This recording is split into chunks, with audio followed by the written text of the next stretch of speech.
Hello, hello. Hold on.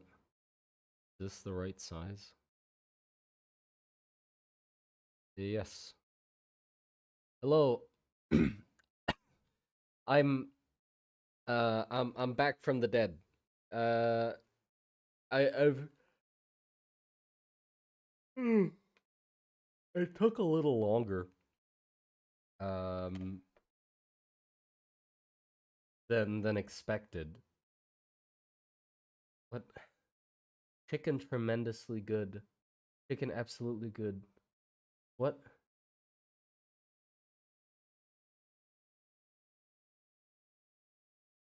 Fair enough. Now this is surprising. Yes, indeed. I was planning to come back after an hour um from the last stream, just cool off a little, but the thing is,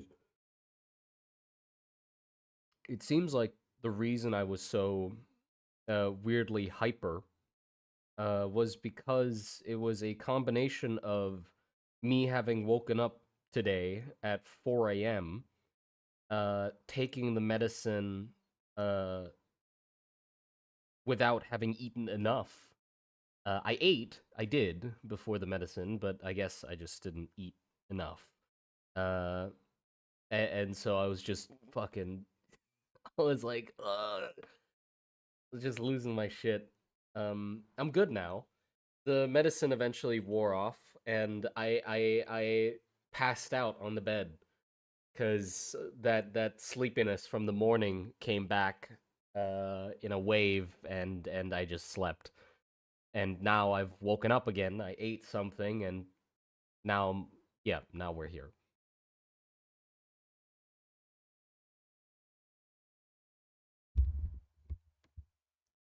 Say good night, morning, day, evening. Oh, okay. I finally caught you on stream, Simon. Congratulations, Ben Draws. Welcome to the stream. Should I draw a boat or a character? Huh? I I guess draw a character.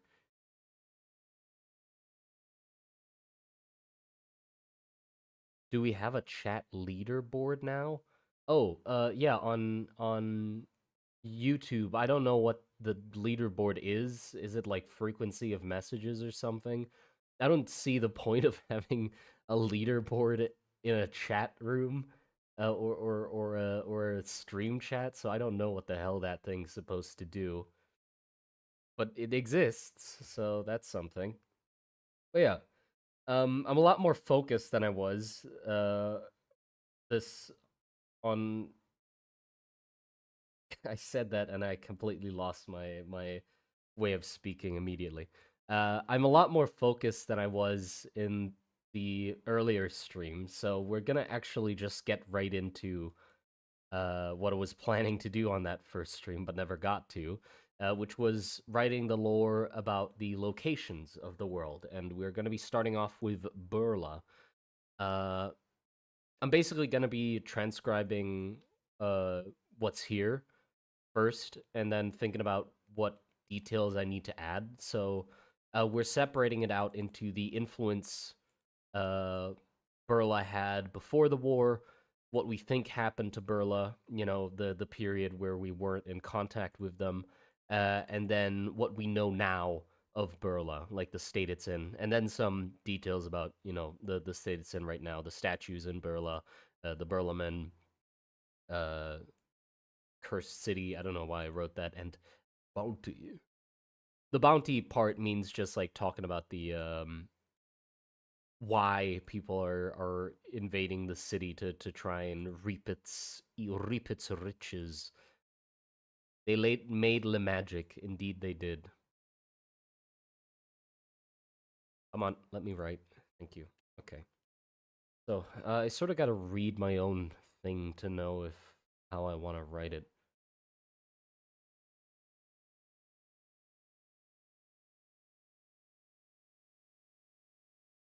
I think I can take this pretty much. Like this part's really good, I think. Managed to make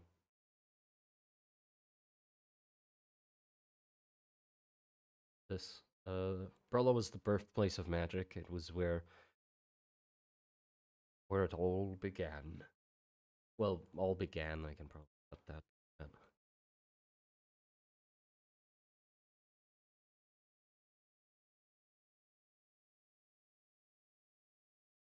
It was the birthplace of magic. For the longest time, they were at the forefront of its study and in Burla.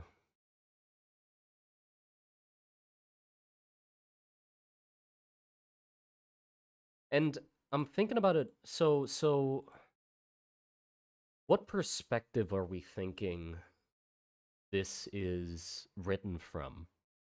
Calling Burla selfish sort of makes me think that, well, obviously it's written from somebody who isn't from Burla because those don't exist anymore. But I feel like it's sort of written from a point of maybe somebody from a country that resents Burla for being so stubborn with sharing their magic and stuff like that. Could be a Varusian, I guess. What?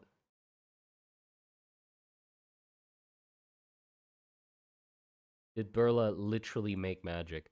Just read the section about magic. They didn't invent magic. They discovered magic. Yeah, I should probably change that too. The birthplace of magic definitely makes it seem like they literally didn't discover it, but like made it. But like magic exists. They discovered it. So I guess Burla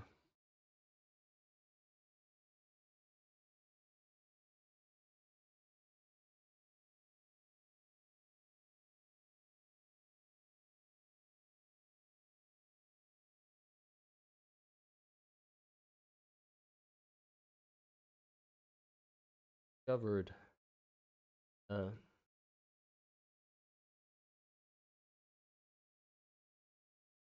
is Burla a dig too deep story or a human screw everything up story? I don't know. Don't quite know.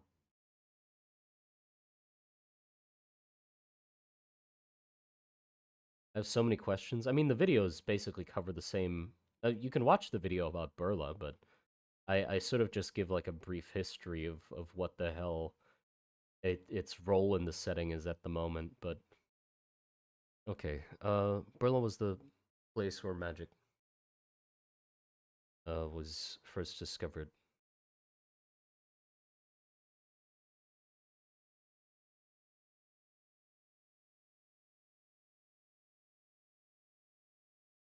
Camelon? What's Camelon? The old name for Burla? Oh, yeah, yeah. I did you get that from like an old map that I drew up? I put random names on like old map for the setting, and then I threw that out. So I don't I but the role they played, yeah, is kind of the similar, I guess. Burla is the new Camelon. Also, very bad name, by the way. What is the Codex? Well, this is the Codex. It is a giant document. Hold on. It's a giant document made in the goal of documenting literally everything within the setting. There's still a lot to go.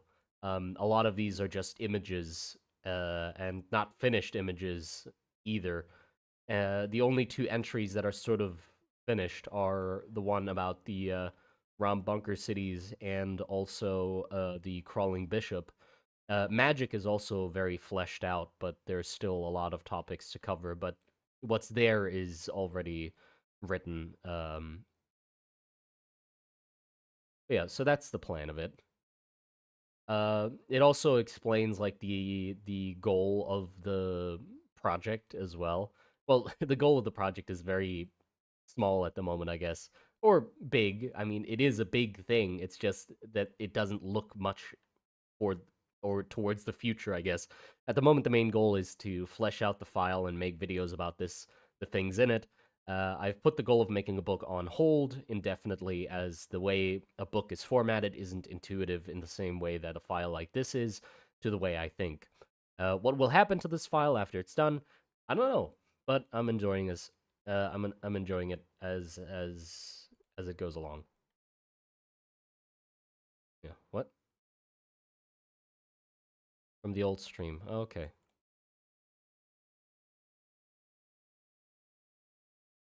On the Western Trenches wiki. There's a wiki? Burla. I mean, it's fine if you misspell it. Why is it a bad name? Well, because I just don't like the name. Camelon. Sounds like some fucking shit from like Arthurian lore. Or yeah. It just didn't fit with the idea of what it is now. Burla is not a name I came up with, by the way. That's Shabby and Sedeka. That they came up with the name Burla, and I love it. Burla is such a perfect name for some reason. Uh, but yeah. Burla was the perfect name. For the longest time, Rat is Rust in Trenches, right? Yeah, yeah. On fandom, there's a Rat wiki page. Well, I'm not in charge of the wiki page, so it's wholly the it's up to the people writing it to whatever they do with it. I guess I'm not in control of it. I don't think personally, to me, there's really no wrong way of spelling things. Uh, with like names of places as well, I couldn't give less of a damn if somebody spelled like a lot of people spell Rom, because of the way I say it. They spell it ROM, but I spell it RAM because I sort of just pronounce the A like an ah, like a German ah, so it's like Ram, I guess, instead of Ram. Um, but I don't consider people that write ROM to have misspelled it, because I feel like it's like a kind of nice natural thing where, like in the real world as well, there are every country, or like in the olden times, countries had a bunch of different spellings of their names, and bunch of different names that refer to them, or refer to them from different communities. So I think it's perfectly fine to have a misspelled name, um, and have it be spelled in a bunch of different ways and called a bunch of different things by a bunch of different people. Kind of historically accurate to misspell names. Yeah, exactly. So I'm not pissy about it. I wouldn't be like, no, it's called Rom. No, it's like, if it's written Rom, then that's interesting. Maybe a part of the world spells it Rom somewhere. Rarm. Isn't Rom pronounced Rarm somewhere else in the Codex? Did I? Like, if it is written, like, I consistently write it as RAM, so if it is Rarm somewhere else, then that is me misspelling it myself. Um, if you can find that, just tell me next to the text here, where I'm working, where it is, and I'll go fix it.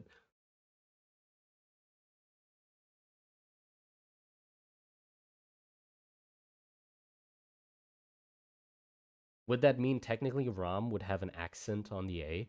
Dude, I don't care enough about like linguistics in the world. I've not thought at all about the type of accents people in my world would have from different regions, or like conlangs, or different languages, because I mean, I guess accents would add something to the world for sure, but I don't know. I'm not too crazy about it. I don't think it's necessary for my world, at least, to like have people have a specific accent from a location, or a dialect.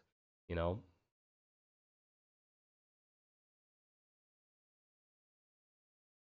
I remember spreading misinformation on the internet. Let me check. Okay, okay. Thanks.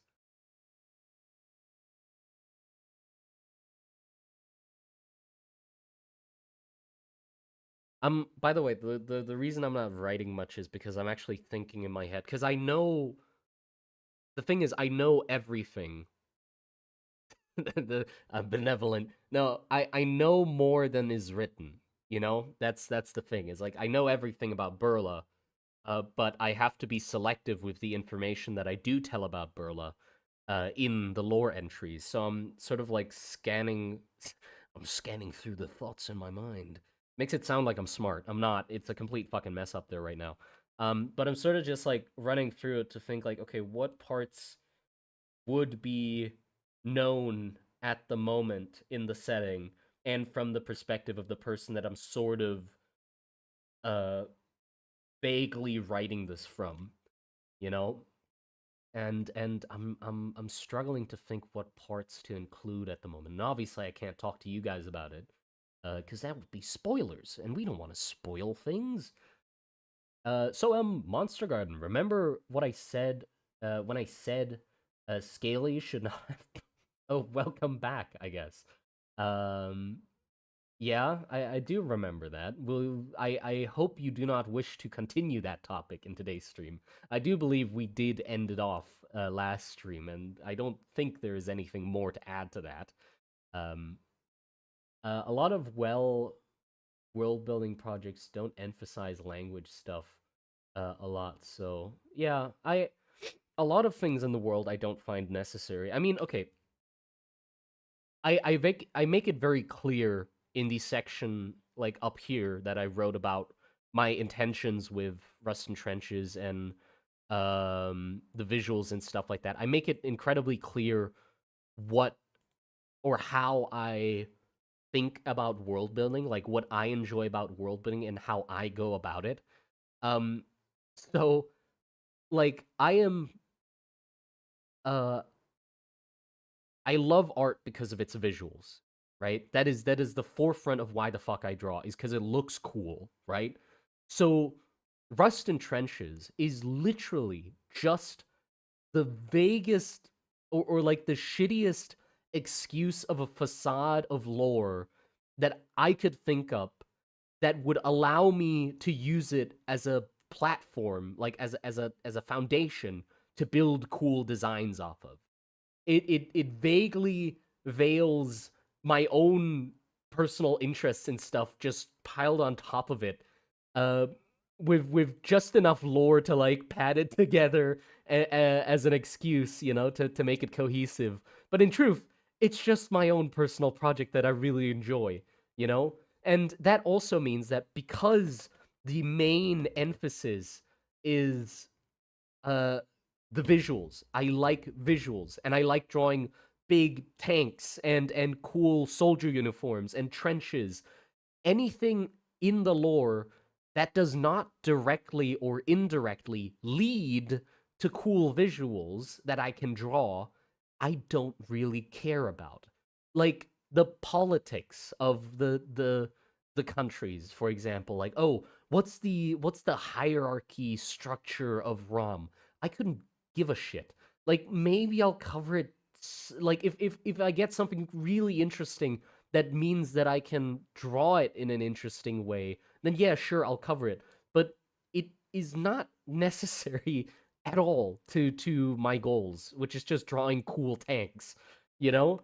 And knowing who the fucking who the last 10 presidents of Rom are does not help me in drawing cool tanks, and I don't give a shit, you know? And yeah, sure, it's a world building project, but like again, I make it really clear here.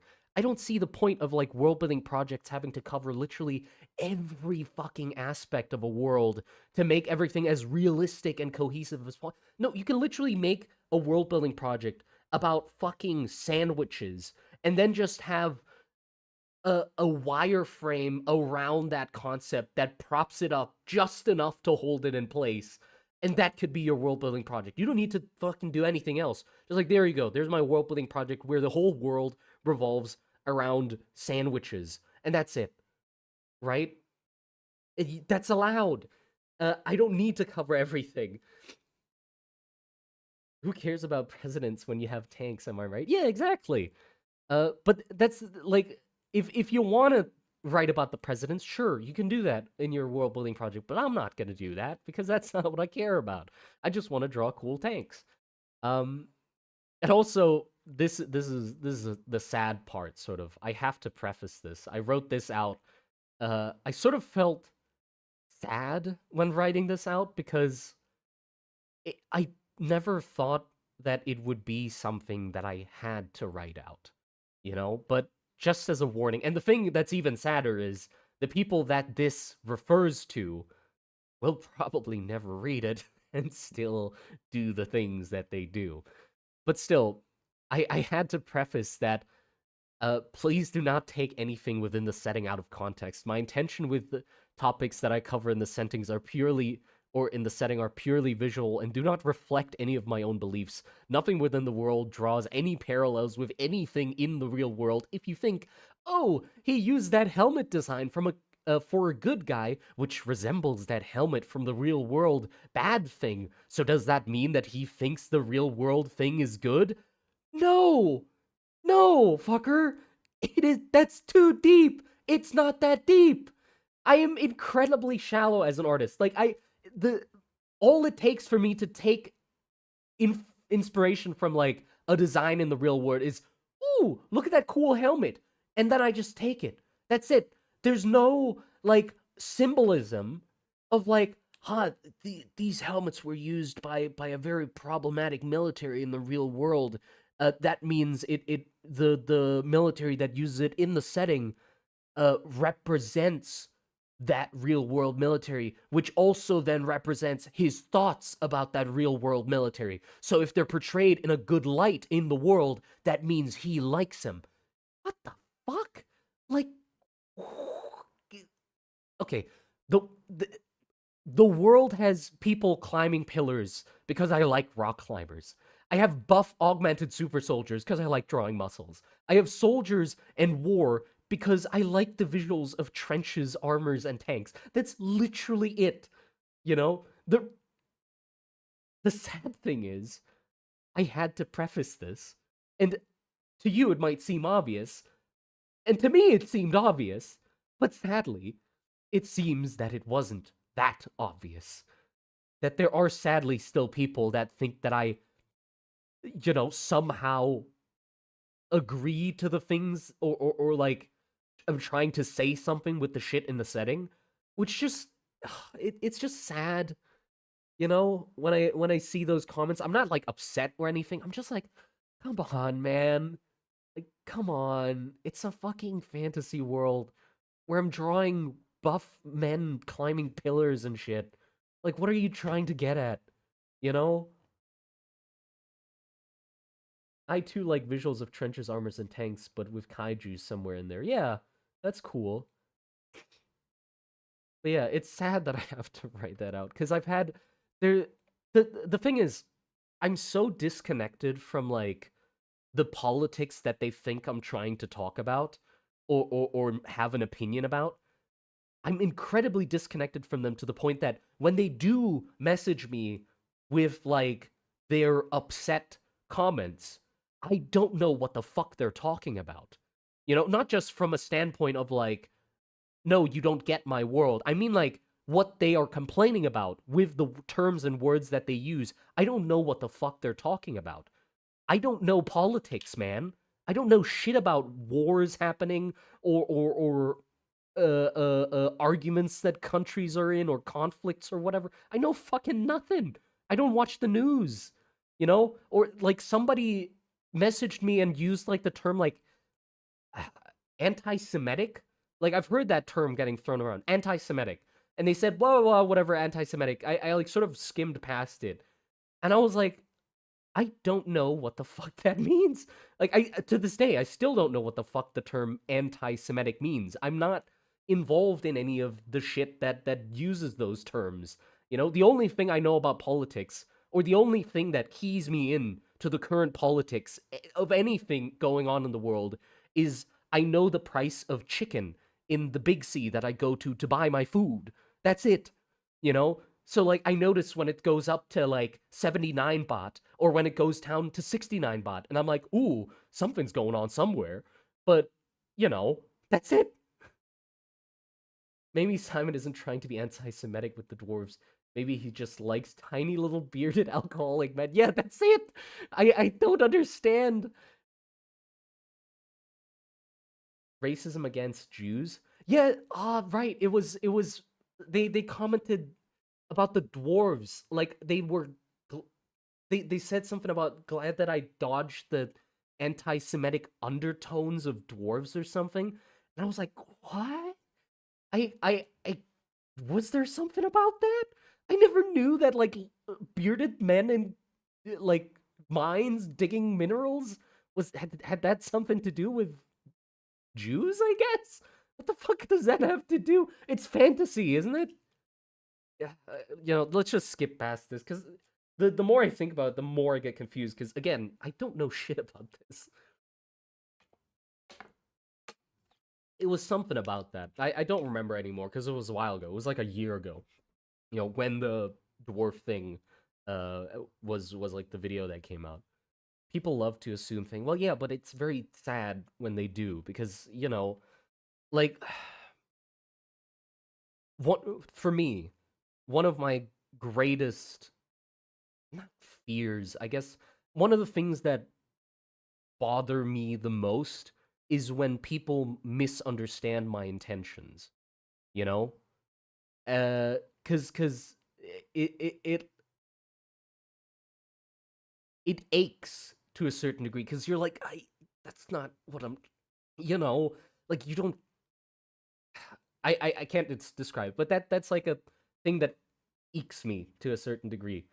So it's like always sad to just see people not understand what the hell or overthink shit, uh, and completely missing the point. I feel like the fact you want to draw a bunch of lathered up hairy men says something. No, because like that's just necessary to the setting. I said it in the video. It's necessary to the setting. What are you talking about? It goes back to Lord of the Rings. Don't worry about it. Okay.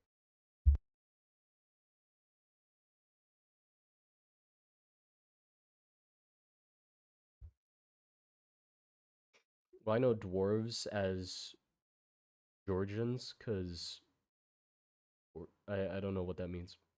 Anyways, yes, indeed. Anyways, uh, what do I write about these guys?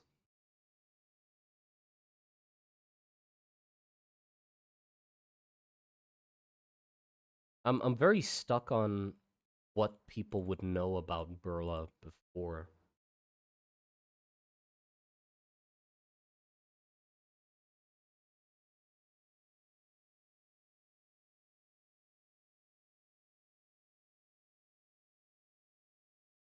Treating the rest of the world knowledge scholars from all over flock to Burla.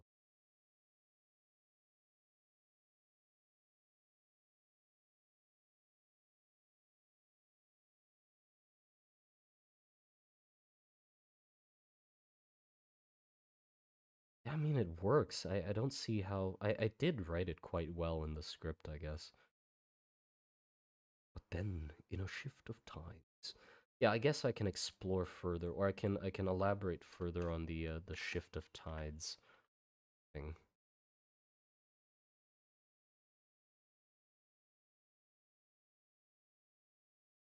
Suddenly shared its secrets, building what was known as the Manacor in Veru,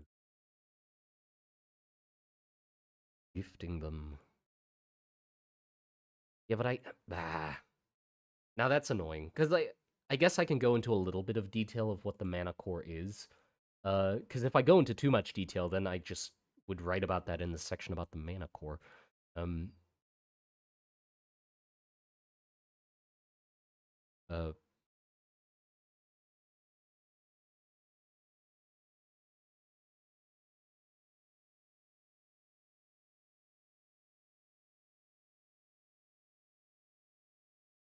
no, I already wrote it really well. Building what was known as the Manacor in Verus.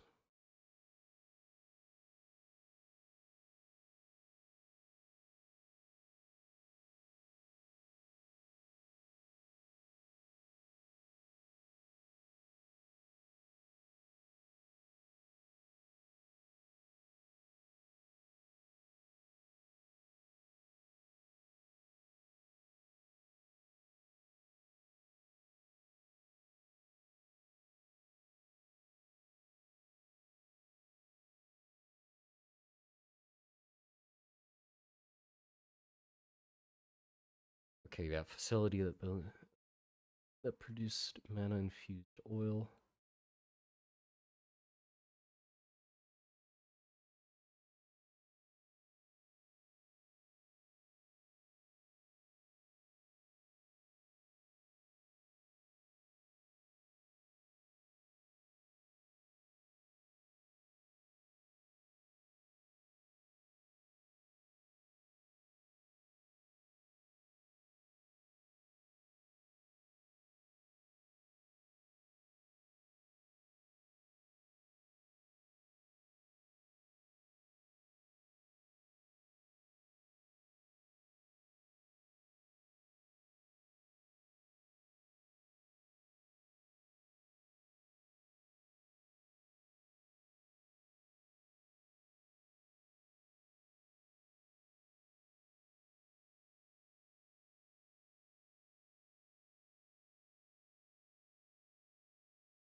Hmm. I like to think of myself as a writer and an artist. I want to think to make I want things to make sense, but I also want cool looking shit. Yeah, there's always a balance, because uh it seems like realism always manages to take the coolness factor out of things. There are real things that are cool, obviously. But like fantasy type of cool things. You just gotta like push it to the side a little sometimes. I think the cooler something is, the more you're allowed to like push the the the realistic thing to the side. I think that's fine.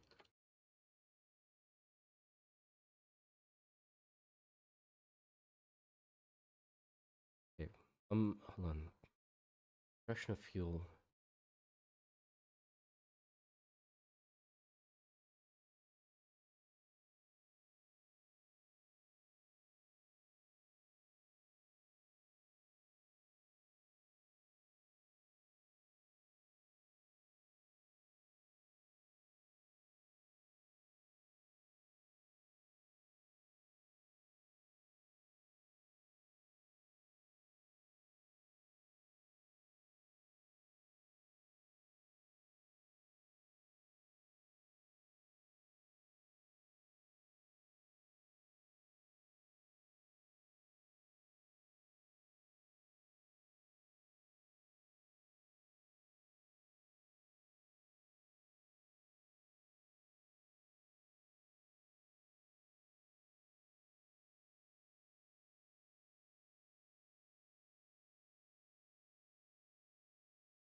I think at this point is where I need to write different perspectives of it.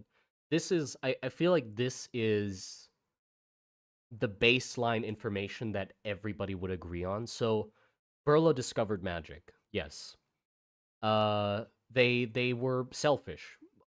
All countries would probably share the same view, because um they they all of them were aching to get their hands on magic. And Burla was indeed not willing to share those secrets, for good reasons, by the way. Uh, so so they would be pissed at Burla, or upset at Burla to a certain degree, calling them selfish. Then they did suddenly have a shift of tides and did offer to build the Manacor in Varus, with the agreement of a portion of this product being shipped to Burla. Uh, and the Manacor did give Varus a bunch of fortune and favor. and it did not last. That's all agreed on. But I guess the next part is how what happened to the Manacor happened to the Manacor happened. Is that a fucking was it, how what happened to the Manacor? No, just twice. How what happened to the Manacor happened. There you go. Um, and this would be like conflicting information at this point because we don't have the perspective of the Burlans, right? The Manacor was built in Varus, and it was built by Burlans. Then it was also manned by Burlans, or I guess maintained by them as well, in a facility built on Varusian ground.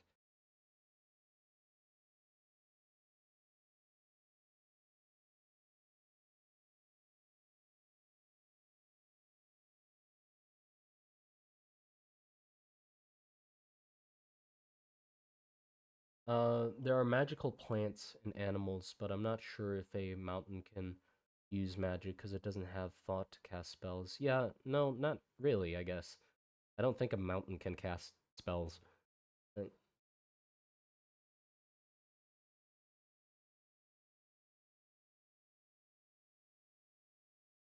Okay, so Varus, what Ram wouldn't have anything to do with it. That's the thing. Ram doesn't have shit to do with the events of the Manacor. I mean, like with an opinion of it of Burla, because they weren't working with Burla at the Manacor, but Varus was working with Burla at the Manacor, so they would have an opinion of them. What would they say about them? How did the Manacor taste? Probably I don't know. Shit, not good. I don't think.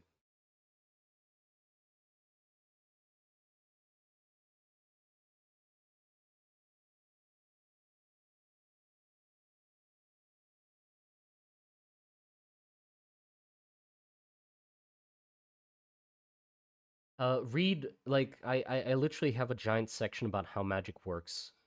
Here, if you want to know how magic functions, there are the properties of mana, and I the specific thing you're asking about is intent, and I have not fleshed out intent uh in a separate thing yet, but it basically explains or to simplify it, it just here.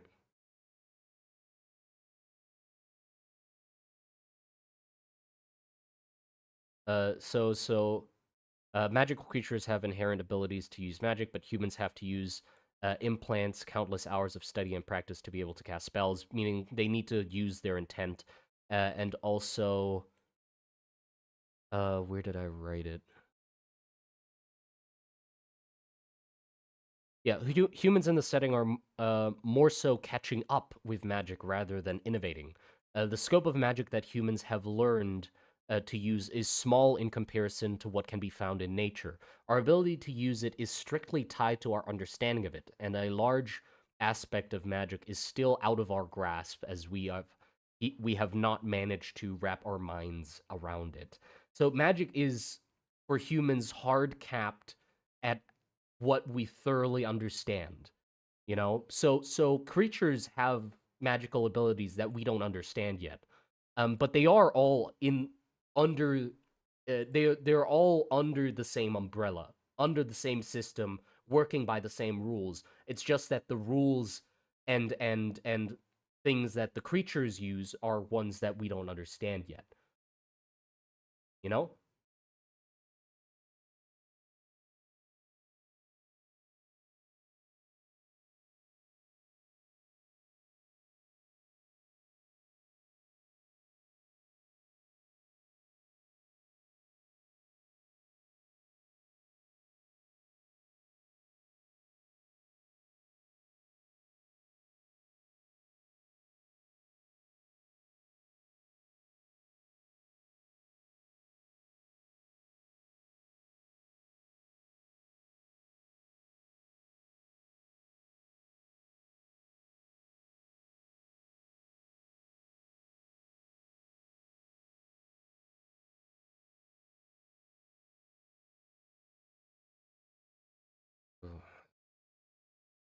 head's not working at the moment.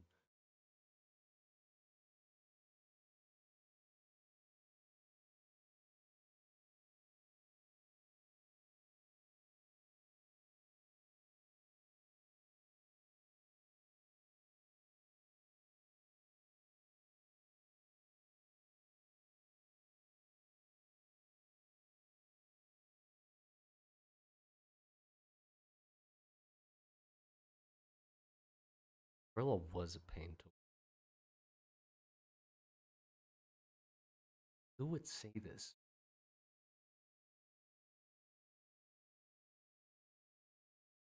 Some sort of custodian would have. I don't know what the fuck a custodian is. I just randomly used that word. Library person. Is that a custodian? What the fuck's a custodian? Oh, no idea what the word I just used means.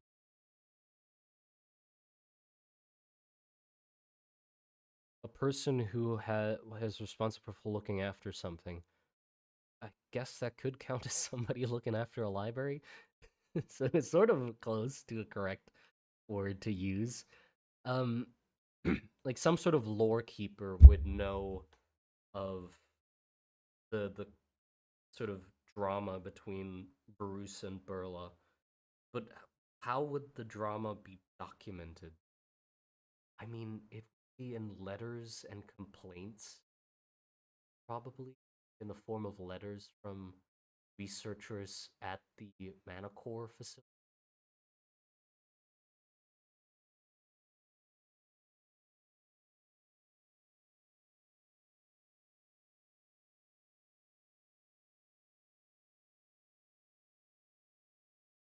Earlier, where earlier? Oh, here, boy. Ooh.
So the thing I'm trying to get at is that from the perspective of Varusians, um, at the time when the Manacor was being run in Varus, they would pretty much be. Uh, it's a complicated situation because they're prospering like crazy off of this thing that Burla built inside their country. But it was built by Burla and manned by Berlin people.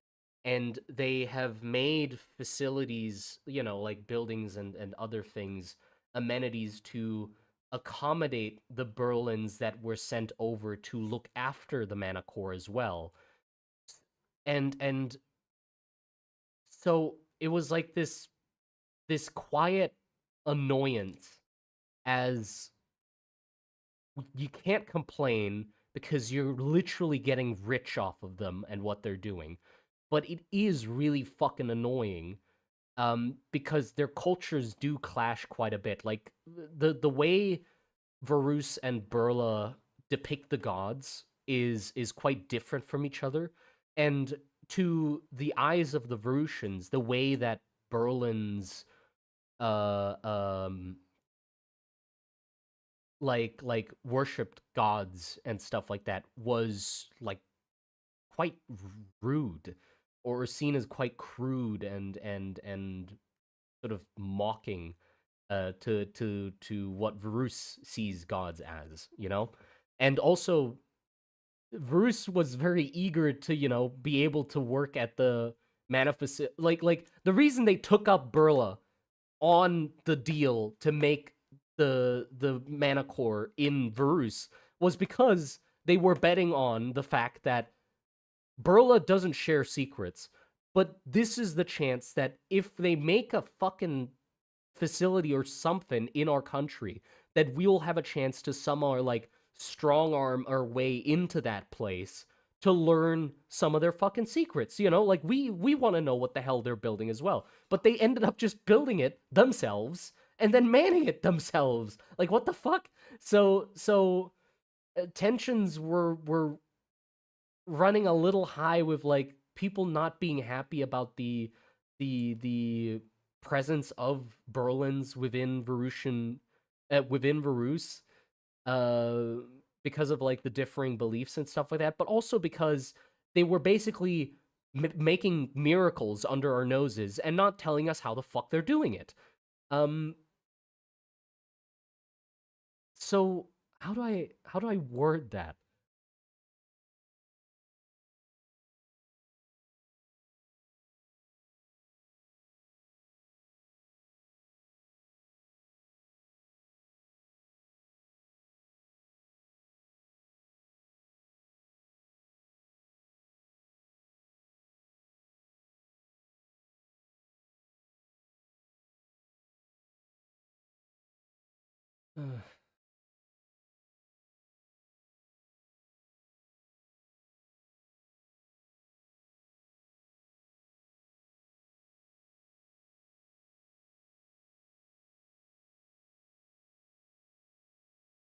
What does a Manacor run on? And why would Burla not just build it in Burla? Good point. That is a good question. Indeed.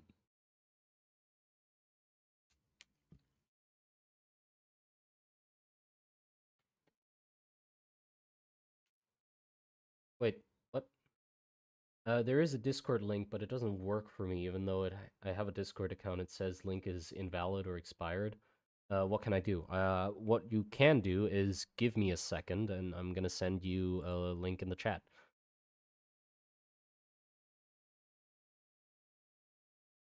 Uh, Hold on. Here you go. There's the Discord link in the chat. Wait, hold on. Where was it expired? So I can go and like make a new one and put it there.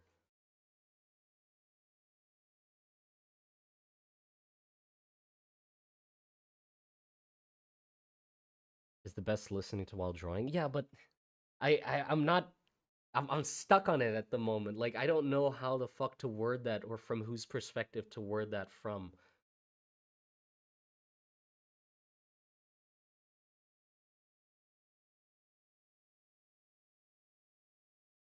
Uh, and also, I feel like the new age that the fuel created isn't really that well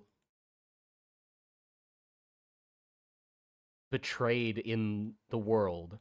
Like technology wise, like what the hell actually changed from before and after um the Manacor existed.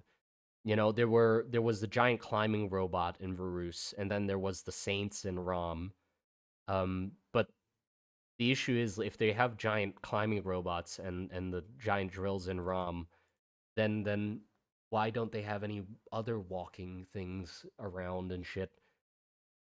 Was the giant climbing robot made by the dwarves instead? So like they hired the dwarves to make a climbing machine for them, and so Varus still didn't know how the fuck to do it themselves. Like, what if Varus was so occupied just being rich as fuck and prospering to the point where they didn't really like innovate of themselves? They sort of just hired other people to innovate for them, because that was easier. And Rom, I guess the reason Rom didn't have walkers or any like crazier automation because of its discovery right away was because well, Rom's really closed in and being closed in and like not sharing things with other people a lot makes it so you develop a little slower. So they figured out the saints and stuff like that on their own, but they didn't see any like automaton or walkers or stuff like that that other countries might have invented for them to take inspiration from.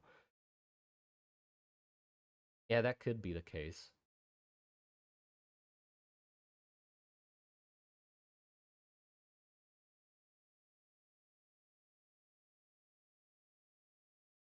First time catching a stream. Hello, hello, welcome. Oh, this is tough. They could have started with the climbing robots before they got to build other things. The Berlin stopped running the Manacor. Well, I know why the Manacor stopped, but I'm sort of like an amount of the fuel that the Manacor produced was still like a lot of it was still remaining after the Manacor stopped or whatever happened to the Manacor. So like there was still a stockpile of it, you know, and I'm sort of more thinking like, okay, why was the mana fuel the thing that put constructs and or like put mana into a or the study of magic into a new age? Like I'm starting to not be sure why the hell it even happened. You know, I sort of just have thought that yeah, of course that's what happens, but yeah, but why? It's like a new fuel source, right? So what does that do? Does that mean that people were attempting to make constructs before the mana core and were unable to, or were unable to power those constructs sufficiently without the fuel that the mana core produces? So it opened a new size opportunity, if that makes sense. Like constructs could get incredibly more efficient and bigger and stuff like that. But the reason I'm hesitant to say this is because if that's the case, constructs existed before the mana core. Constructs became even more prevalent after the mana core. There were giant climbing robots from Varus. There was the drills in Ram. Then that would mean that there's a lot more automaton. There should be a lot more automaton shit going on in the current day.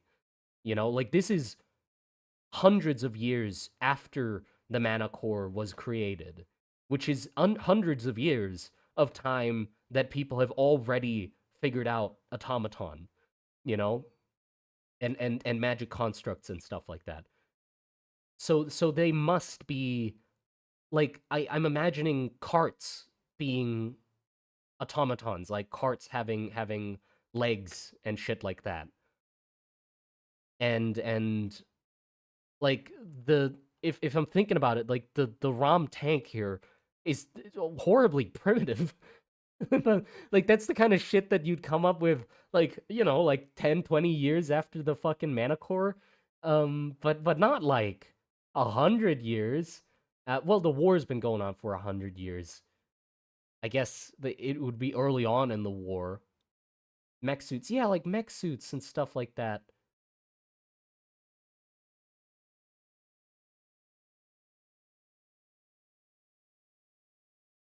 Now I'm kind of, oh god, I'm contemplating the whole fucking world at this point. Like, steam power, could it be like the switch from steam power to electricity? Well, not real. Like the thing is, it's like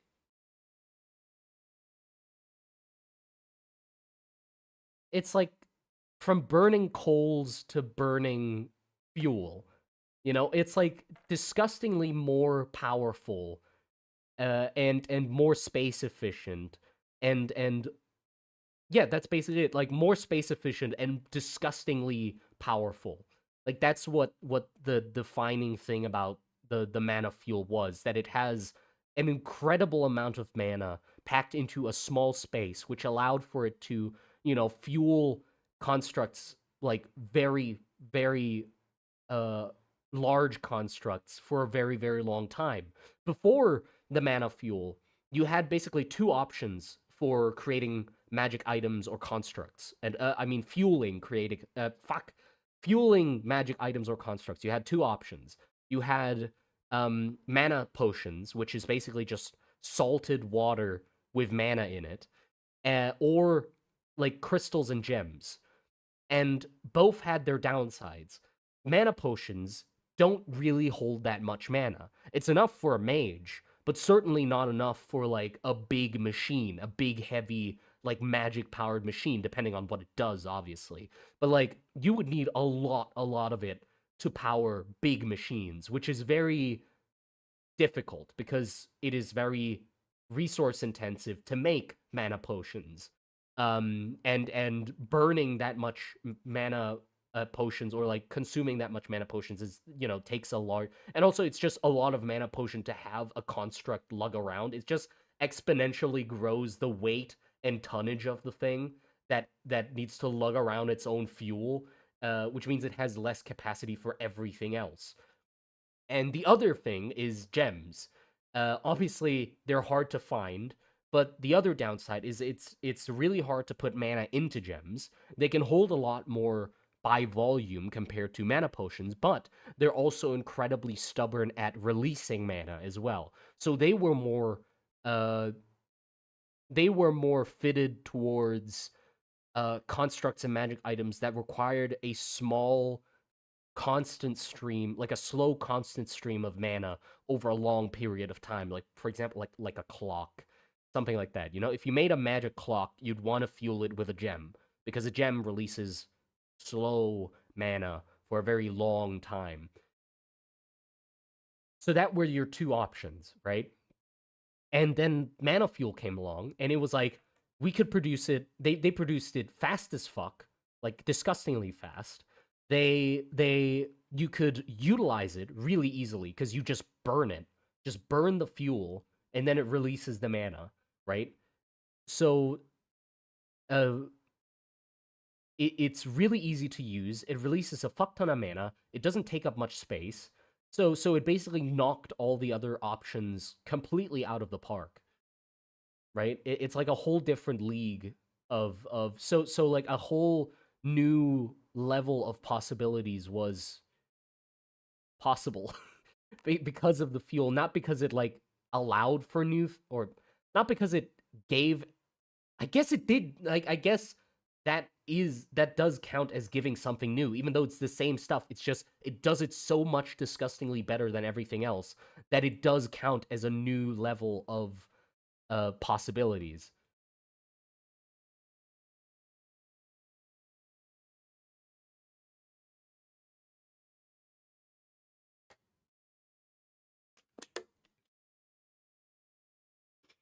I think maybe Rust and Trenches has to become a lot more industrial, like a lot more industrial.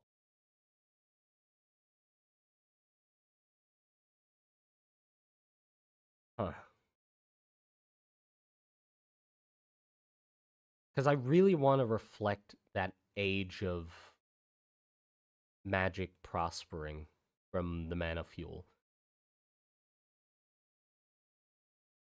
Yeah, like I'm imagining like look at the like the ROM capital, for example. I feel like they would start building lifts within their tunnels and stuff like that, like giant platforms that raised up and down that basically are the size of city streets, that maneuvered like walking carts from level to level, and stuff like that.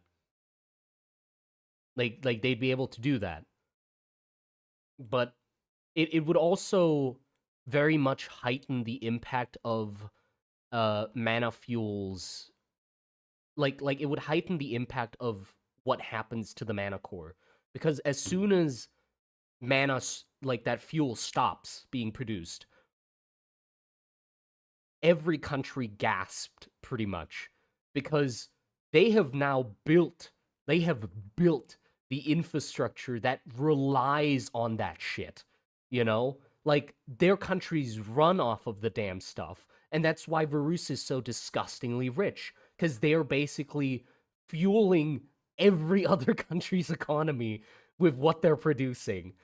And so when it suddenly stops, that's when it's like, oh no, like we have a stockpile of this stuff. But knowing that literally everything uses the shit, this is not gonna last long. So I feel like it needs to be that. It needs to be that much of a desperate, oh shit moment. And I feel like that would be so much more of an oh shit if we really show how big of an impact that fuel actually had. You know?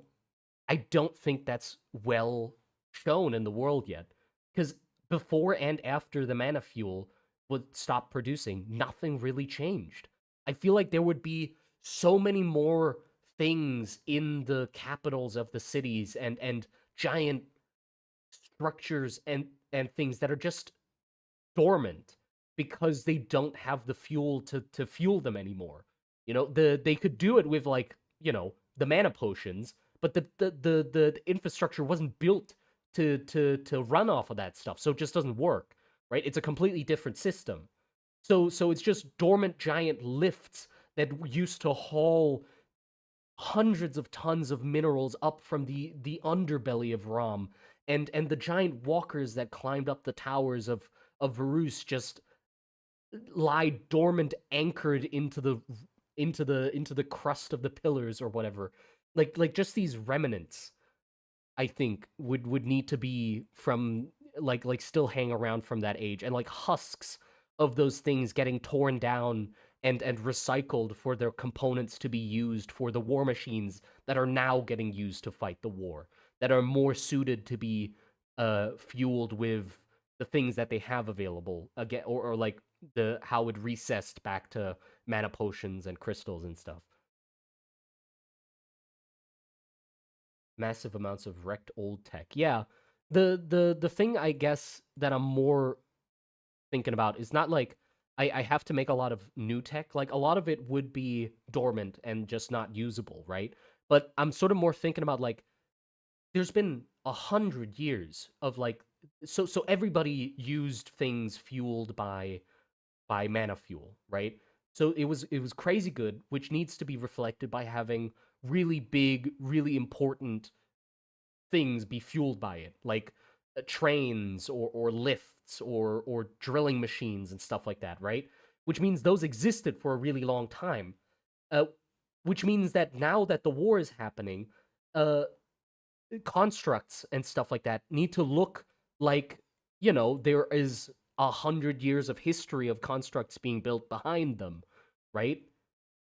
So, and this sort of looks very primitive still. The lore of the walking king or the walking bishop is basically that it's the first Rom tank, which means it's the first walking machine that Rom built in the war.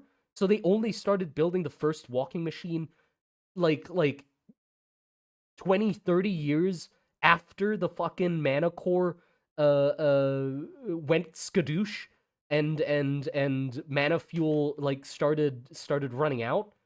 So they didn't have any constructs when that was happening. What the fuck were they using the fuel for? Just the drills?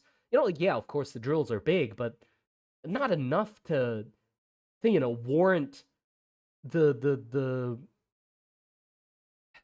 yeah. So like what would the tank look like? And what is it fueled by? Well, okay. I think I mean it is fueled by mana potions. There would be oh my god, no. Oh no.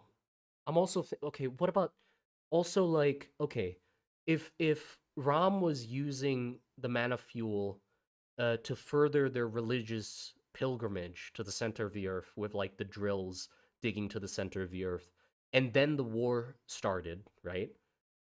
They would forgo, like they would postpone the drilling to instead put those resources into winning the war first. Because the idea at the time when the fuel was like running short was okay, let's put our goals on hold, put all our resource into winning the war, and then we can go back to our goals, right? That was the plan. That didn't happen, obviously.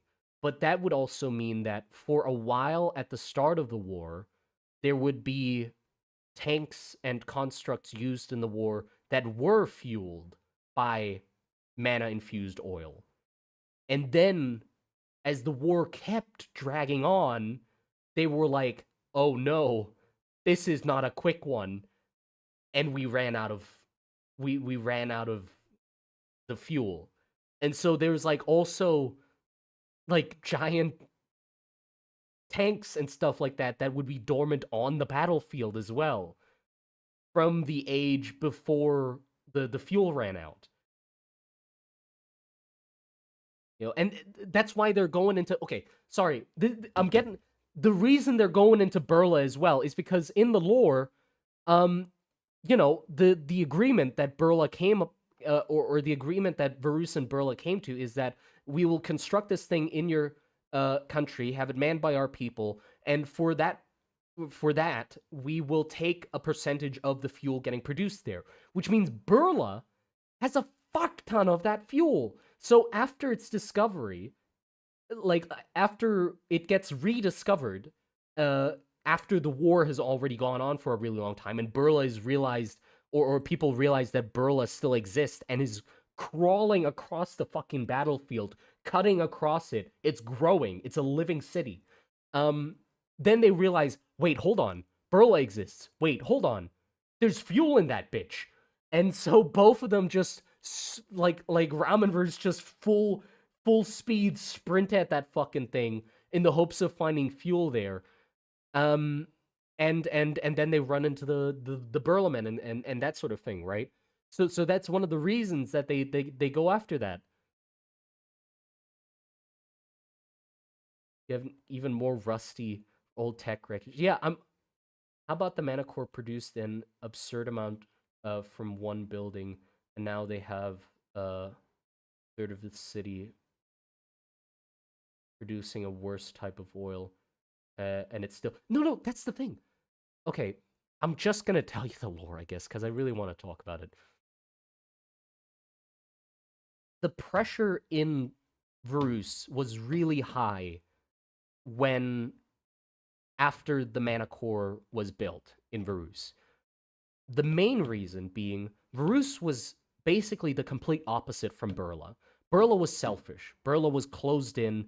They were shut-ins. They intermingled amongst themselves. They never shared any secrets, only in like small driblets to the rest of the world, right? And every other country was resentful of that fact because they knew what the fuck magic had in store, and they weren't willing to share it with the world. Varus, on the other hand, as soon as anything came out of Burla and was shared with Varus, Varus would instantly share it with the rest of the world, and the rest of the world was always eager, incredibly eager, just listening to like people from all over the world came to Varus. It was the epicenter of magic study. It was like the second Burla that was actually nice to you, you know? Burla was the true like birthplace of magic and that had the highest knowledge of it. But Varus was the community school where just everybody was allowed in, everybody was allowed to share ideas and stuff like that. So when Varus discovers anything, they immediately share it with people, and share their findings and stuff like that, and share with other countries. As Varus prospered, the countries that were in trade with them prospered. But after the Manacor was built in Varus, or after the Manacor was built in Varus, the countries that were in trade with Varus, then they started looking at Varus, being like, well, I mean, we heard that, or I mean, not we heard, you're selling this fuel that we're buying. It's furthering our industry. We're going into a new age, blah blah blah. Like we love the fuel, but like you have the facility, right, to make the fuel, you've shared your like stuff with us up until now. How does that thing work? Like, we have the fuel. How do you make the fuel? You know, like, what's going on in there? How do you make the fuel? We're curious. You know, you love sharing, share. And Varus was like, well, shit. You know, like, I mean, we'd love to fucking know too, but we're not allowed into the facility built on our own fucking earth or on our own fucking soil because Burla is manning the damn thing. So there were mounting pressures from the countries that were in trade with Varus, pressuring Varus to reveal how the fuel was created, even though Varus themselves don't know what the fuck was going on. So that was one of the main reasons the tensions between Burla and Varus increased as well, because you know Varus started banging at uh, the Manacor's door, being like, hey, "Come on, like we I know we agreed on this, but like just let us have like a few workers in there or something." And then the people became resentful and they started disliking the Berlins who were residing in Varun and manning the the Manacor. So you know they started having some conflicts, and that's when like the problems with the religion came up. It wasn't like they were tolerant of the religion before that, but because of the dislike of like this lack of sharing the knowledge and the mountain tensions of other countries eagerly waiting for Varus to share the knowledge and Burla refusing to share it with Varus, the religious uh disagreement also came to a head where they're like you guys suck, you're not sharing shit, and also your fucking religion sucks as well. Like you make a mockery of the fucking gods, using them at like alchemical symbols instead of actual fucking deities to be worshipped, blah blah blah, you know, that shit. And so they basically strong-armed Burla out of the Manacor eventually, and then stuff happened. But yeah, so I don't know where I was going with that. That's just what happened, I guess. Hey, MG, so me and my DM are gonna start using Figma for our world building and organizing campaigns and stuff. Thanks a lot for showing it off. It's super useful. Yeah, that's great. Appreciate it. Or what? Why did I use that tone? Yeah, that's really good. I appreciate what I appreciate. Yeah, why the fuck did I say appreciate it? That's great to hear. There you go. I appreciate it. Thank you for using Figma. I'm not sponsored by Figma, okay? I don't own Figma or am sponsored by them. What is the religion of Burla? Burla's religion is actually incredibly primitive. God, this is gonna be a whole. Okay. Before, like, Ram believes in Yorm. Varus believes in the heavens and the pantheon, like the gods above and stuff like that. There are 13 gods. There's Yorm, and then there's the 12 others, right? And the 12 others imprisoned Yorm. And that's like the thing that's going on at the moment. So Ram and Varus pretty much believe in the same things. Like they both believe there's a pantheon of gods up above. They both believe that Yorm is imprisoned in the center of the earth. The only thing that differs between them is whose side they're on and the stories they spun differently. So Ram is on the side of Yorm, saying that Yorm was wrongfully imprisoned. He was trying to aid humanity and you know, gift them the gift of being able to cast spells naturally and stuff like that. But he was imprisoned because of jealousy of the other gods. And Varus is on the side of Yorm was a god of chaos. He was going to send the world into whatever the fuck. So it was righteous of the gods or his children, the other gods, to imprison him. And he's sort of like a devil figure that now hungers at the center of the earth and lures um weak-minded people in to join him and his court uh with the temptation of magic. That's why mana leaks out from the center of the earth.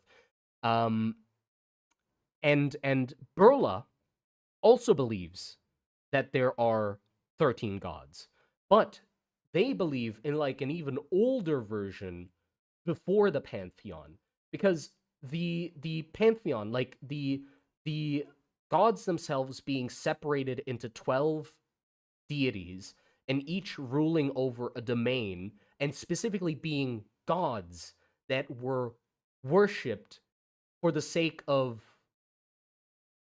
you know, appeasing them was something that sort of came later. Earlier on, before that, the gods were more seen as like materials. They were aspects of the world, like you would see them as, I guess, like alchemy. They represented different aspects of the world, but not in the sense that they were a god looking over the thing. They were more like a thing that represents that aspect of the world. So the way that Burla worshipped the gods was they made murals depicting different gods merged together in alchemical processes, creating different things, and that's how they like explained things happening in the world. So the gods were basically like building blocks that could be connected together and used to make different things, like alchemy, you know.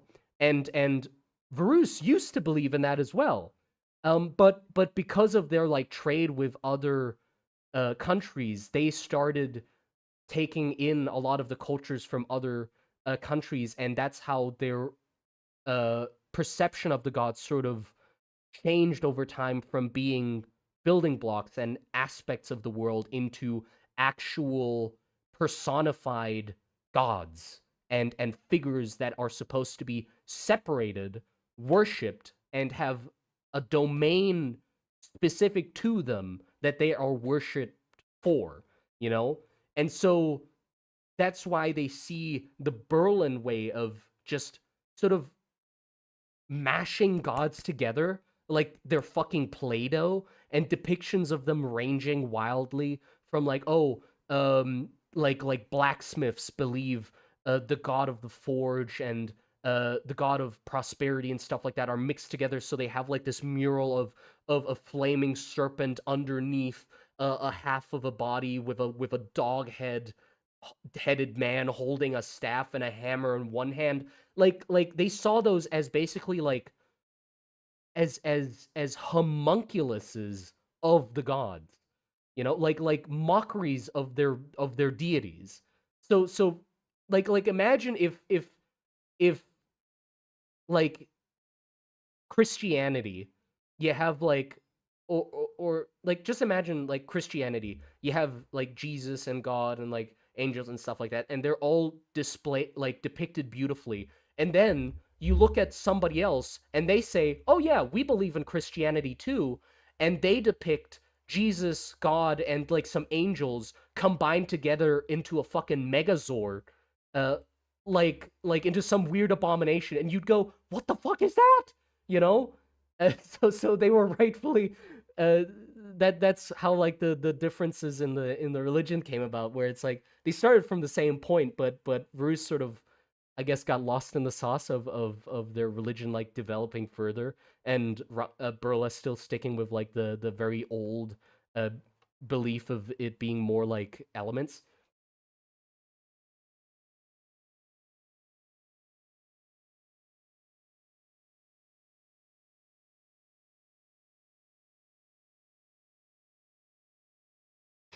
But yeah, like you take iron and yormify it.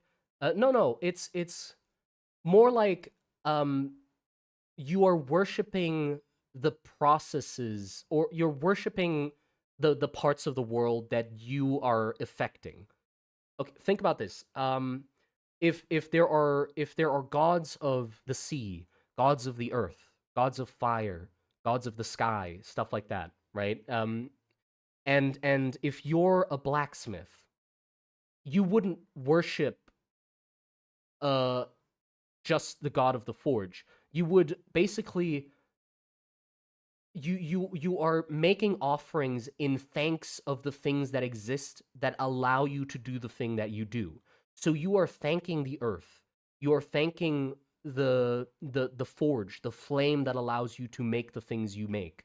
You're thanking the air for allowing you to or the water for allowing you to quench your blade, stuff like that. It is a relishing in the gifts that the world is giving them. and personifying them into different aspects that everyone in Burla would be basically like making their own like combined shrines to the things they use in their daily lives. If that makes sense. Does that make sense?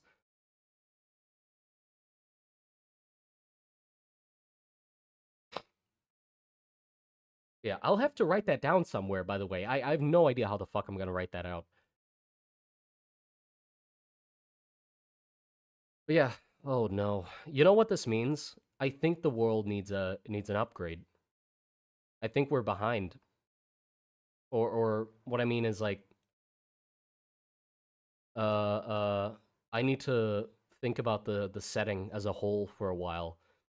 I think I need to push the aesthetic with like the bunker cities and ruins of giant constructs in the past and stuff like that, because I really want to implement that. So that's going to be a big aspect I need to add in now. It makes sense. It doesn't.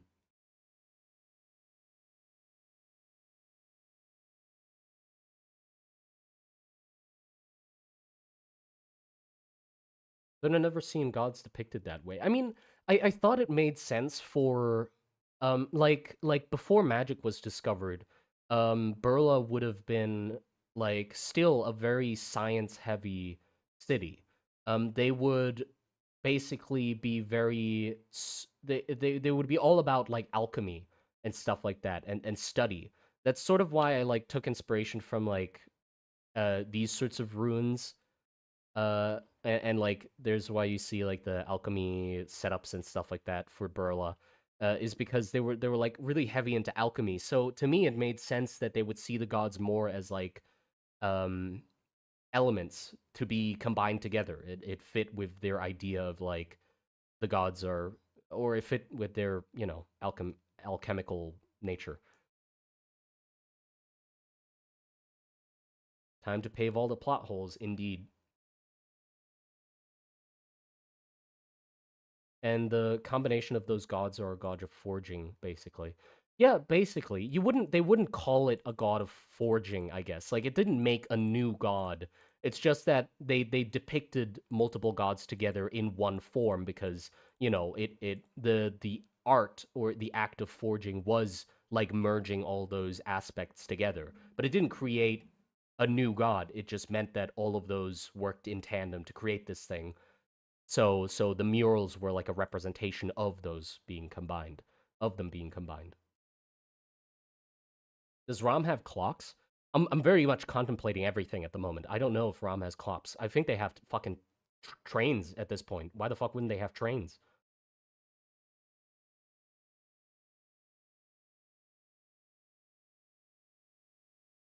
Like trains. I'm thinking like I really would like a wagon that has the front of like basically a strunt beast. I just want a wagon that's pulled by a strunt beast, pretty much. Where is it? Like this thing. Not this thing. I didn't put any references of actual strunt beast here. That sucks. The actual elegant ones that you see like walking on the beach and stuff like that. It'd be really cool if wagons were pulled by those, but only in like I feel like those would only work in cities. Fully replace they wouldn't fully replace like the chatter pigs, like these things to pull carts, because obviously if they're like strunt beasts, they're limited to flat ground. So they would only be able to move in like relatively flat areas, which is inside of a city. And so outside of the city, they'd still need actual like ROM with steampunk. No, everything with steampunk. Like everything go more steampunk. And I'm also thinking like like does this change the level of automation that would exist in the world? Like how much has automation continued? Are we I still want to go with flintlock. That's the annoying bit is like even if it's like steampunk levels, I don't want casings for bullets. So like it would need to be if there's like a production line that can produce ammunition, it would be uh flintlock ammunition, like the pouches, the little tearaway paper bags with the pellet inside and the gunpowder at the bottom. Um, and they would still have flash pans and stuff like that. So I guess it would be automated to like they could have flintlock magazines, but the flash pan is still a thing. So would they have flash pan magazines? Would that be you could make a a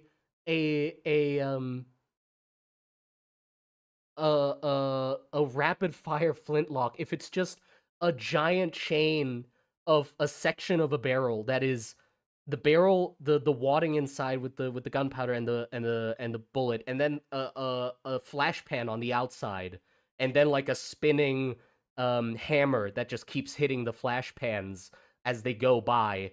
So I guess you could do that. So I just want I want um firearms to continue evolving in the direction of flintlocks, but never like it diverts off into a different direction.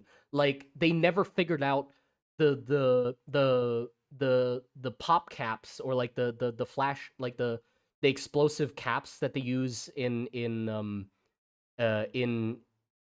casings. So they just went fully into the direction of flintlock and perfected flintlock as best as they possibly could, without going the casing route. For the pan, ball and powder IRL. Oh yeah, holy shit, that would be perfect. Like, okay, so it's like it's like the magazine of the flintlock revolves, right? And then there's a dispenser on top of the gun that has cogs inside that dispense an amount of gunpowder into the flash pan and cock it back automatically and cock the hammer back automatically with like a winch system. So you're basically like turning a winch as the gun like does a fucking Rube Goldberg sequence of actions to fight like rapid fire flintlock shots. So it would only need one pan that just auto loads itself. So you just need a dispenser to dispense gunpowder into the pan and cock the pan lid back, and then hit the hammer.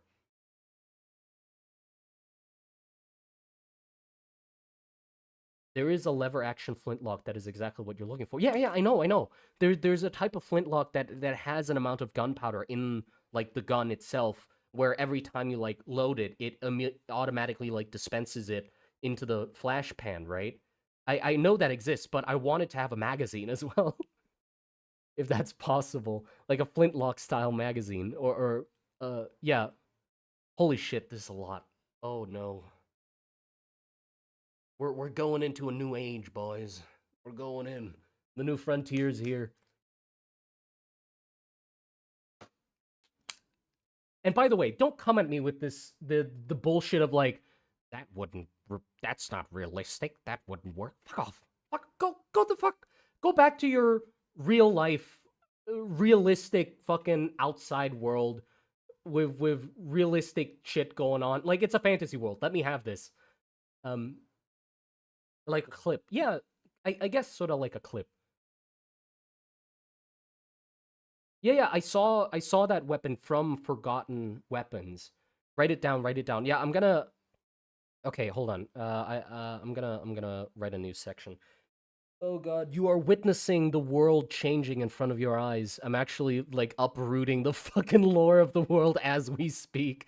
Um I mean that's what happens in world building projects, right? You come up with some new shit and then all of a sudden you throw out half the world and start again. So, okay,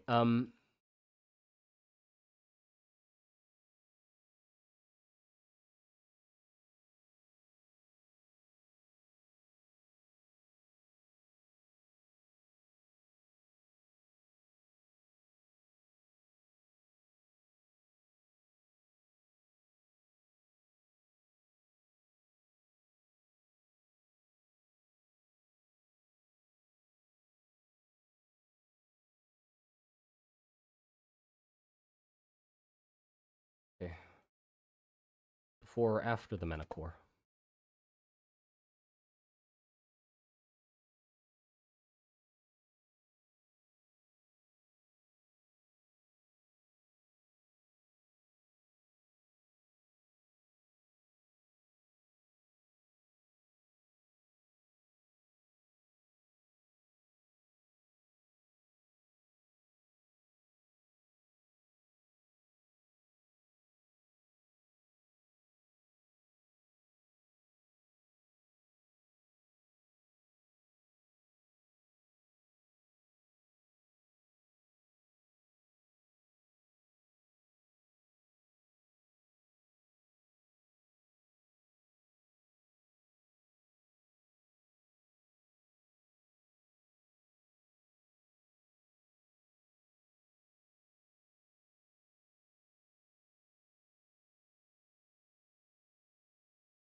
And war machines.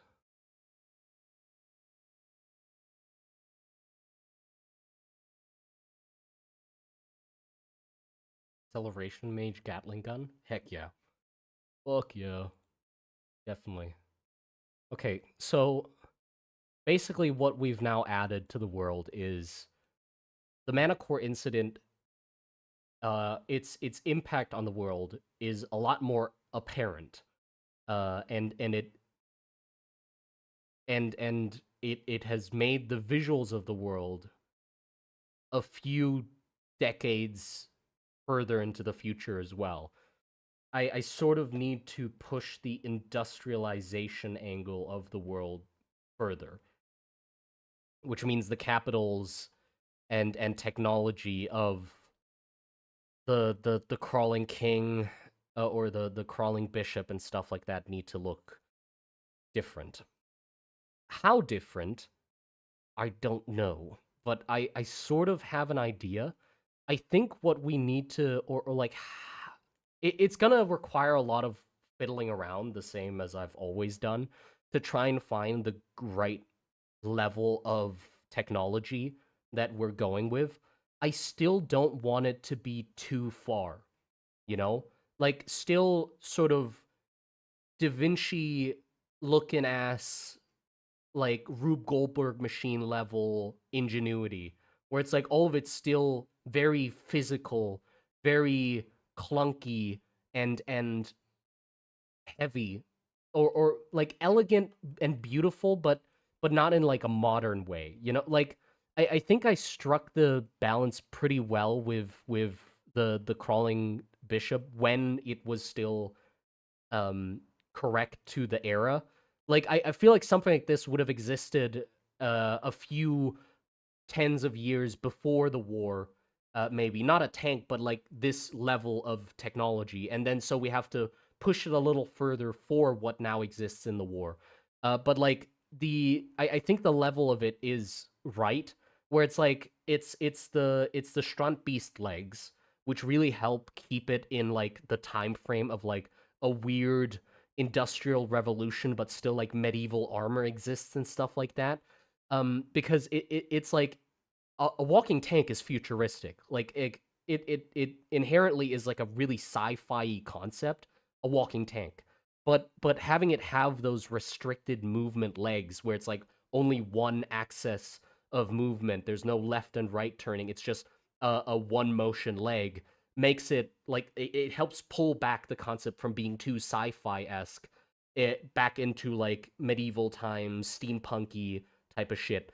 And also the shape of it really helps. I feel like the shapes of what the technology in the world looks like still has to be really blocky and big. There's no like sweeping curves or elegant forms yet. In the industrial parts, I mean, like in the decorations, like yeah, there's beautiful like pattern work and stuff like that, but the shapes of the things getting patterned are still like fucking bricks. You know, like this thing, like the tank. It's I took a lot of inspiration from like early World War One tanks, like these things, just fucking bricks made of steel, and that really helped like pull it back even more, being like, no, no, no, it's not. We're not in that age yet. We're still like pretty far back.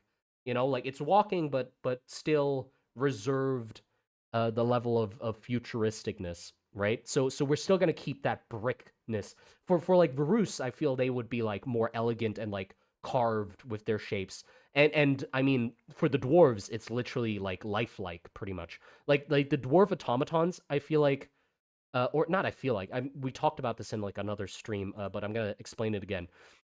Dwarves in my setting, we've decided that the way that they make golems or like their automatons is, for them the goal is a little different than other dwarves.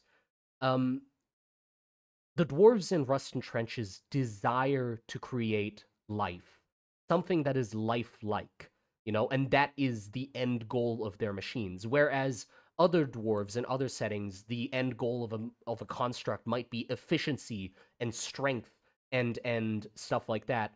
For our dwarves, they also strive for perfection, but their idea of perfection is different. Their idea of perfection is making something lifelike. So their automatons are complex to a disgusting degree, but the complexity doesn't come from how they they can't do like they walk, they pick up things and stuff like that. Yeah, other countries do that too, but their automatons breathe and they take rests and they have movement patterns and they step a certain way and they have personalities. But the thing is, all of those aren't necessary. Like to the rest of the world, what the dwarves are adding to the robots, the added layer of complexity of making them breathe. It's like, do the robots need air? No, they don't. So it's like mock breathing. They're fake breathing. They just made they made like a bunch of actuators and cables in the chest cage of the robots to make it look like their diaphragm is moving. Why? Because they just wanted to make it look like it's breathing. Does it need to breathe? No. But the goal for them is to make something that resembles life, right? So they're trying to imitate it as accurately as possible, even if that means that the robots aren't necessarily efficient. You know, like their robots take breaks. Like Varus uses some of the dwarven they use the dwarven mining robots to build trenches, and Varus absolutely hates them. They obviously it's useful. They're useful. They dig the trenches for them, but they hate that the robots take breaks. What the fuck are they doing? But they can't complain to the dwarves about it. They can't be like, dwarves, change the way you think about robots. They just have to sort of suck it up and be like, oh, that's just a part of them.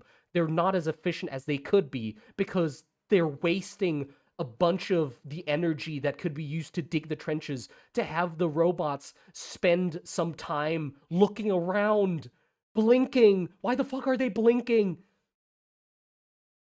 Aesthetics over efficiency. Yeah, not as I guess yeah, aesthetics. Like they're trying to imitate life. So that's like their main goal. So they're succeeding in their eyes. They're not wasting that extra that extra energy on putting those extra actions uh into their robots. That's the goal of them. That's the point. So they don't see it as a flaw. But Varus, who uses them in the war, gets really annoyed by them. They just like a little coffee break, yeah. Or like, so their robots have like these giant, really complexly programmed programming wheels, like the same way you would see in um ancient automated um music boxes, like those pipe organs that played automatically off of like a programming wheel or off of like a readable script. You know, they basically script and program their robots to act like living creatures while they do their functions. Yeah, like their robots have it's so annoying to the point where like some of their robots are like digging machines that Varus gets digging machines from the dwarves, and they are used to dig the trenches. But the dwarves explain to Varus, "Oh, by the way, you have to feed it. It likes red roots. So occasionally it'll stop digging and a hatch will open on the underside on the front of the robot. And what you have to do is you put a bit of red root in there, and then it's going to close, it's going to digest it, and then it's going to continue digging." So there's a whole process inside the machine that's just a tiny cauldron or furnace that boils the red root you shove into its mouth, and it shits it out as a little soup that's seasoned, and then the robot continues digging. And Varus is like, why the fuck? Like, what are you doing? You know? And they have to deal with this shit. Like, we have to feed our automaton some red root so it can turn it, so it can shit out some soup, so it can continue digging our trenches while we're getting bombarded by Rom fucking tanks. Like, I think that's just wonderful. I really like that aspect, and so although I don't know how Varus automatons would work. Rom automatons are big and bulky. Um, what would Varus automatons be like? I guess like elegant, like dwarven ones are lifelike. What are Verusian ones, like they're they're like art pieces, pretty much, you know. But not in the same sense as like the dwarven ones where they like make useless functions. They're beautiful. They're built elegantly and stuff. Uh, Good because it doesn't need the oil. That's what I'm also struggling with. Is like, what the hell are the current constructs fueled by? What I'm sort of, you know, what would be funny? I think something that would be really funny, and like another layer of pointlessness to the war. We might want to add this to the setting. Is that the mana fuel created the age of automation. But now that the war has continued this far, it's had enough time that both countries have figured out different ways of fueling their robots.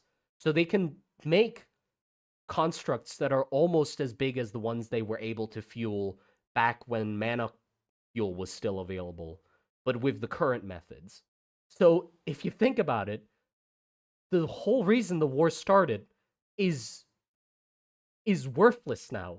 Or not worthless, but you know, the fuel is still valuable, but they found ways to get at least a little closer to how efficient and good that fuel was, you know, by other means. So they haven't been able to replicate the fuel. They've just made constructs better and more efficient at using fuel to the point where they're starting to run at the same level as the ones from the boom, you know?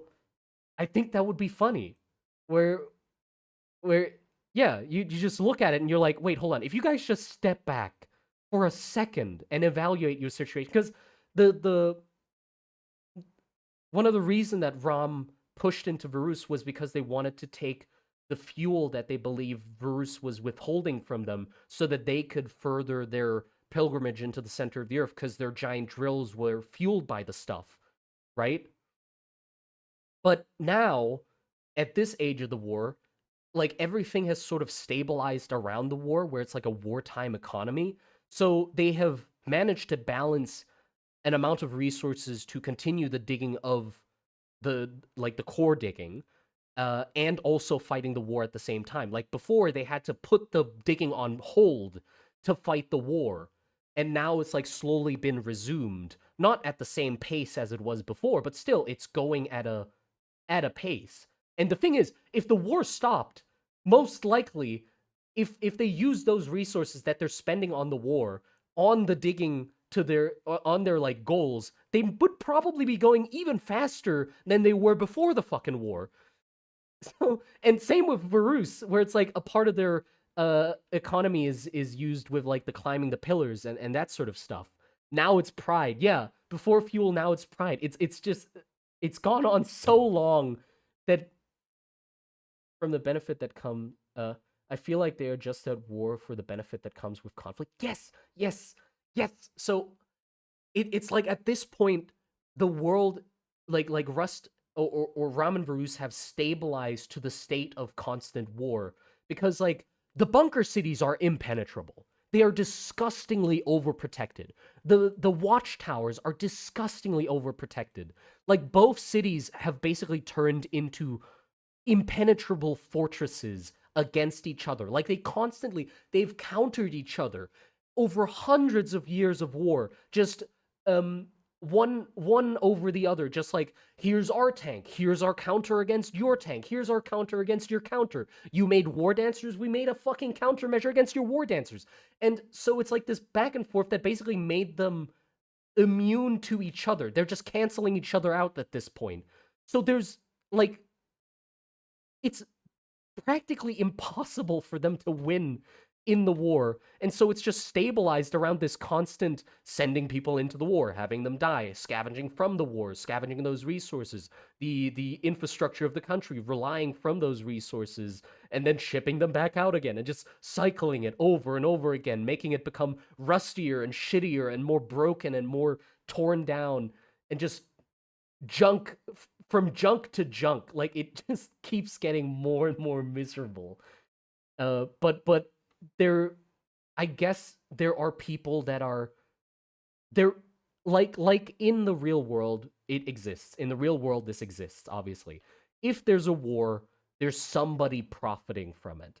So I feel like the people who are in power from both countries that are benefiting from the war would do anything in their power to keep the war going, right?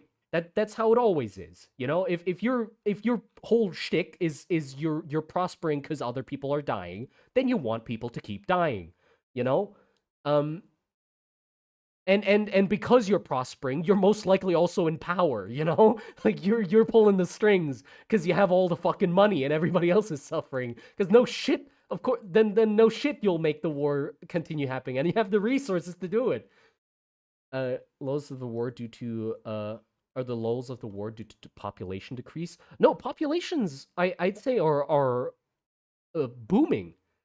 I guess, like, the lulls? What do you mean by lulls? What are lulls in the war? Like it's sort of like waning, like sort of a tide where like it gets tense and then goes down and then goes up and then goes down again. It's sort of like a tug of war, I'm imagining. Like anytime one of them figures something new out, the perfect shit show. Yeah. Anytime either one of them, like Ram or Varus, figures out something new and uses a new tactic, it'll allow them to push into Varus's side to a certain degree, and it pushes back Varus. But the issue is, it pushes them back into their defenses that are incredibly tough to the point where they still haven't figured out how the fuck to break through them, and then they just until, you know, before they manage to push through them, Varus just figures out a countermeasure and then pushes back again, and we're back at equilibrium. Then Varus figures out something new, pushes Ram back, and then Ram pushes them back into the middle. You know, so both sides are. It's not like a. I guess it's not slowing down. Well, yeah, it's definitely not in the heat anymore. Like the trenches are very much a like a lot more quiet, and a lot of them, like the trenches have turned into their own ecosystem pretty much at this point. How could the war possibly end? Well, that's the question. Ram and Varus, how the fuck do they end the war? That's why they're doing all the shit that they're doing, because they're not just like bashing against each other in the war and just hoping for the best. They're proactively doing other things to try and find a method to win the war. So, of course, like Ram and Varus, they're both trying to invade Burla to uncover his secrets to hopefully figure out if that will allow them to find something out that will allow them to win the war. Ram is doing research on curses and is modifying their own soldiers with those curses to try and make like their own type of super soldiers that are similar to the Burla men to hopefully win the war. Varus is improving their body modifications. They make the war dancers. They're pushing the envelope on what can be done to the human body and how far they can twist it to make it into monstrosities of war that can take gunfire without falling, to win the war. And both of them are trying to fight over the Manacor and building research facilities at that place to try and crack the code of what happened to the Manacor and trying to understand what it is and if they could use it to win the war, or if they could if they could rebuild the Manacor to once again produce that fuel and allow them to push their, you know, constructs even further to win the war. Like, they're not just bashing each other for the sake of bashing each other, or they're not only just bashing each other. They're also like doing things to try and win it, but it always, like, you know, cancels out. So yeah, sorry. A Manacor would probably win the war, so that's why they want to get to Burla. But both, yeah, like Burla and the Manacor are both incredibly contended locations. Like here's the Manacor in Varun and Burla at the top, and both of them are like the main hotspots of conflict with Ram and Varus because they're fighting over, which also is both like it's delaying both of their research of those places as well, because you know they're fighting each other, so it's really hard to research a location if you got shot in the head, you know. uh I'm using Figma. Been destroyed due to Ram and Varus growing territorial rivalry? No, actually not. The only Ram and Varus or the only four pillars that were on this continent was Ram, Burla, Varus, and Varun, which was a sub, like a Varus had two pillars basically. They had two giant cities at the base of two pillars. Like they were rich beyond imagine. And the Manacor was stationed in Varun and producing fuel, and it was getting shipped out from the bleeding from a port that was at the Bleeding Belfries, which was a Varusian monastery that was also turned into a lighthouse. And it was shipped out to the rest of the world. After the war happened and the Manacor went poof, the Bleeding Belfries got taken over by Ram and stuff like that. But like, no other countries exist in between those. So no other countries are really messing with the war. Like it's just between them, and that you could say that's not realistic. Like people get involved in wars, like other countries get involved in wars. But I think the subject matter of Ram and Varus and their weird fucking stupid back and forth relationship and Burla and their involvement in how the war happened and the Manacor and their fight for the Manacor and Burla, like it's I think that builds enough interesting conflicts that it's not necessary to add any complexity with like, or it's not necessary for me to add any other countries in. You know, like I can refer to them by name if I like mention that, oh, Varus like trades with this country and that's where they get this from. But that's it. Like I don't think I need to like involve more countries. If eventually I flesh out everything and we have everything done, the whole world is finished pretty much. Will I add to it? I don't think so. I think I would just leave it. Like that would be the end of the project. Because for me, the goal of the project was very specific. It was the war and everything revolving around the war. That's it. Nothing else. Because it is a very, very focused topic. And then if it's done, it's done. If I add other countries or cover other things outside of the war, it will just muddy the world. Like it will cloud the focus of the world. It'll make it blurry and it won't be clear what the world is focused around, you know? Yeah, it's our war, not theirs. Like we're not fucking messing with that.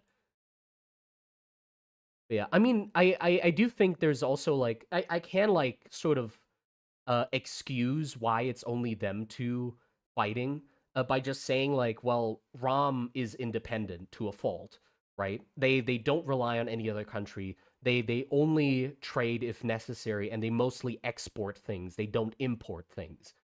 So for them, it makes sense that they wouldn't want to ask favors of any other country to help them.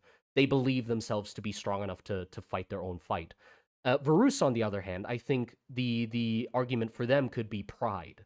They are the most powerful nation uh, in the world, pretty much. Like I sort of think of them as like, even with the countries that they trade with, I think that Varus is like the most powerful out of the bunch. And so for them, the reason is pride. Like we are the most powerful nation. Everyone looks up to us. We share our knowledge with everybody else. Everybody looks to us for guidance in magic and study and shit like that. Who are we, or how pitiful would it be if we're asking for help from the people, that are looking up to us? It would destroy our facade, right? So they're fighting their own fight. And actually, yeah, that would be the exact reason why they wouldn't ask for help. And also, an even bigger reason why it would be pride would be Ram is tiny compared to Varus. Like before, like when the boom of the Manacor happened, Varus prospered disgustingly. They were the biggest, the best of everything. And Ram was just like a country. It was independent, which meant it was sort of not it was in trade with Varus, yeah, sure.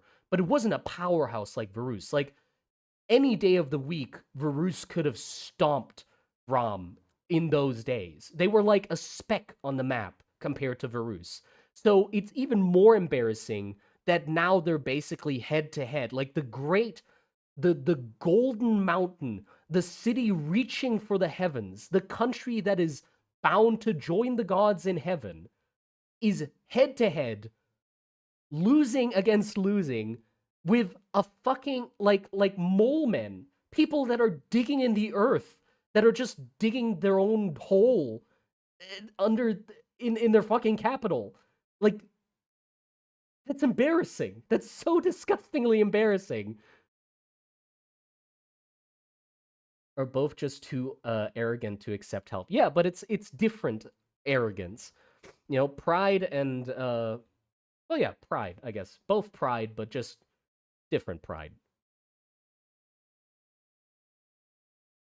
But yeah. Well, also, if you're wondering like why or like how Rom managed to beat out Varus in the first place, like if I'm saying like Varus was basically the strongest country in the world, how did Rom even like get to like uh, fight at the same level as it is now? Like, how the fuck did they even manage a stalemate at this point?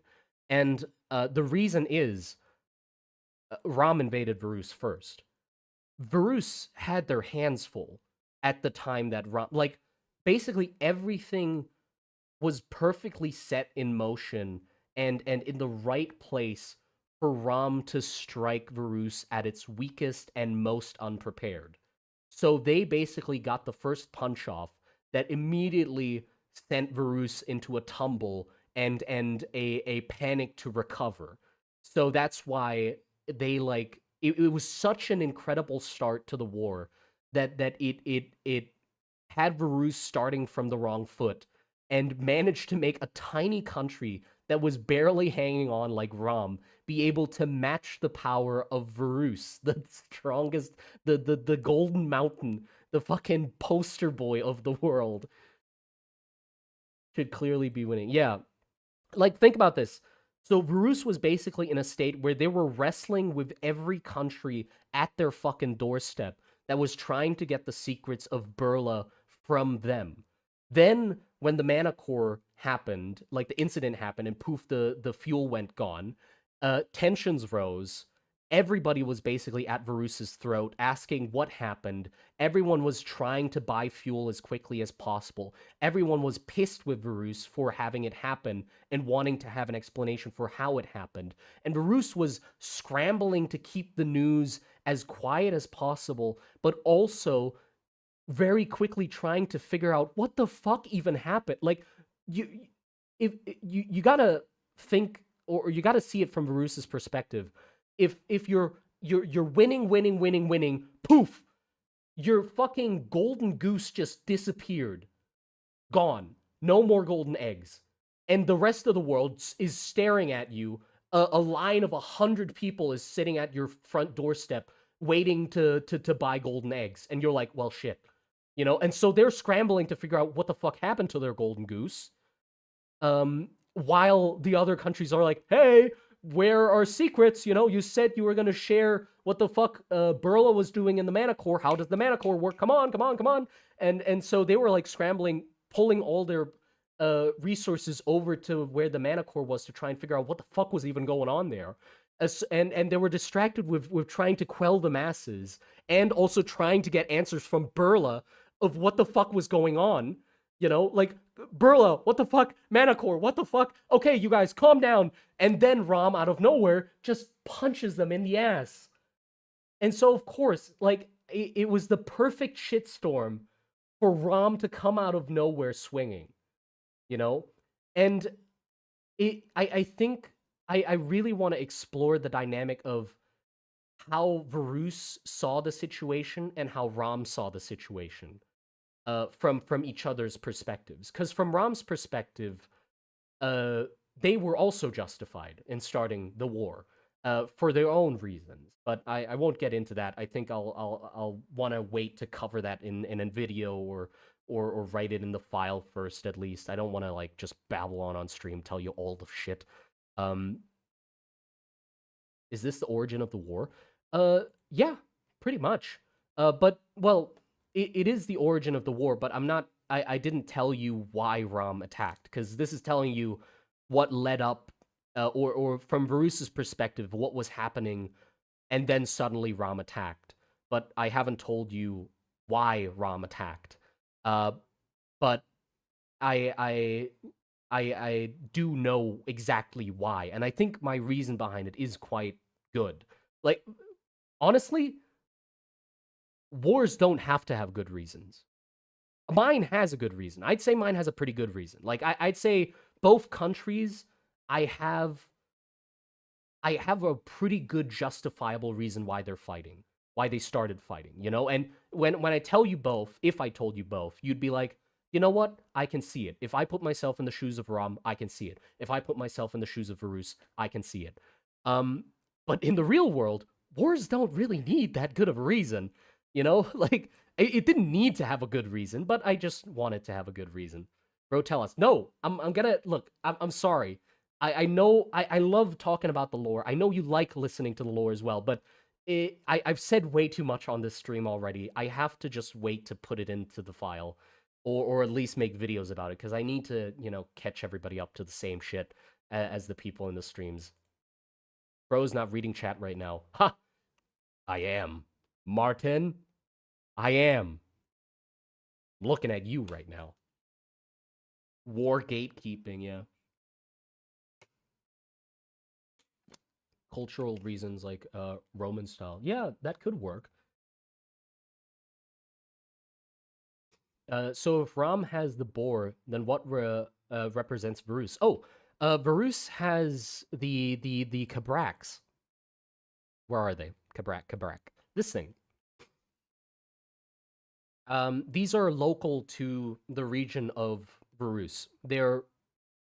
And the reason this is like the symbol of Varus is, by the way, I don't know if I like the design fully yet. I think I'm gonna work on it a little more. But before the Manacor and all of that, Varus was still a country that was very heavily based in trade, right? And they had the one of the best things to be able to export to other countries, which was the Cabrak. It was a native species to their area. It was so the Cabrak is basically a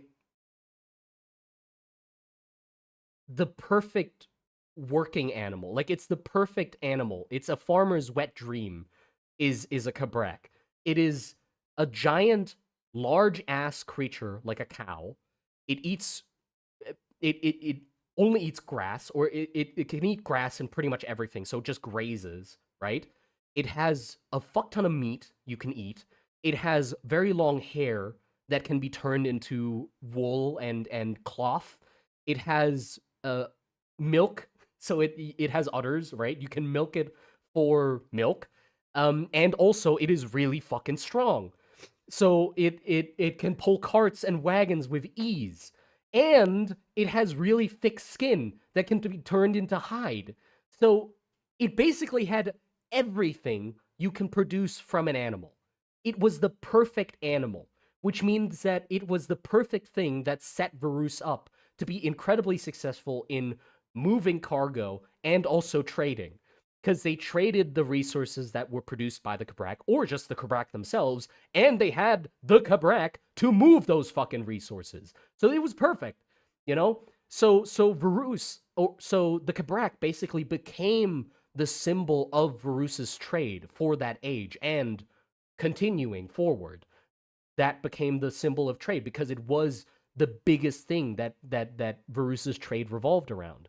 So the Cabrak kind of turned into more of a show animal, where they started getting bred to be more beautiful and more elegant as Varus became more prosperous and stuff like that, and became more expensive and more exclusive, to the point where they became yet less useful as they went along. Like, they became more expensive and more resource dependent. Their hair was bred to be longer and thinner and more elegant, which meant they had to be kempt and cut and shaved and sheared and uh, maintained, which meant that it was getting more tedious to keep Cabraks, because they sort of elevated from being just a cow and a livestock into being a symbol that represents Varus's trait. So they became that, and they became, tedious to deal with.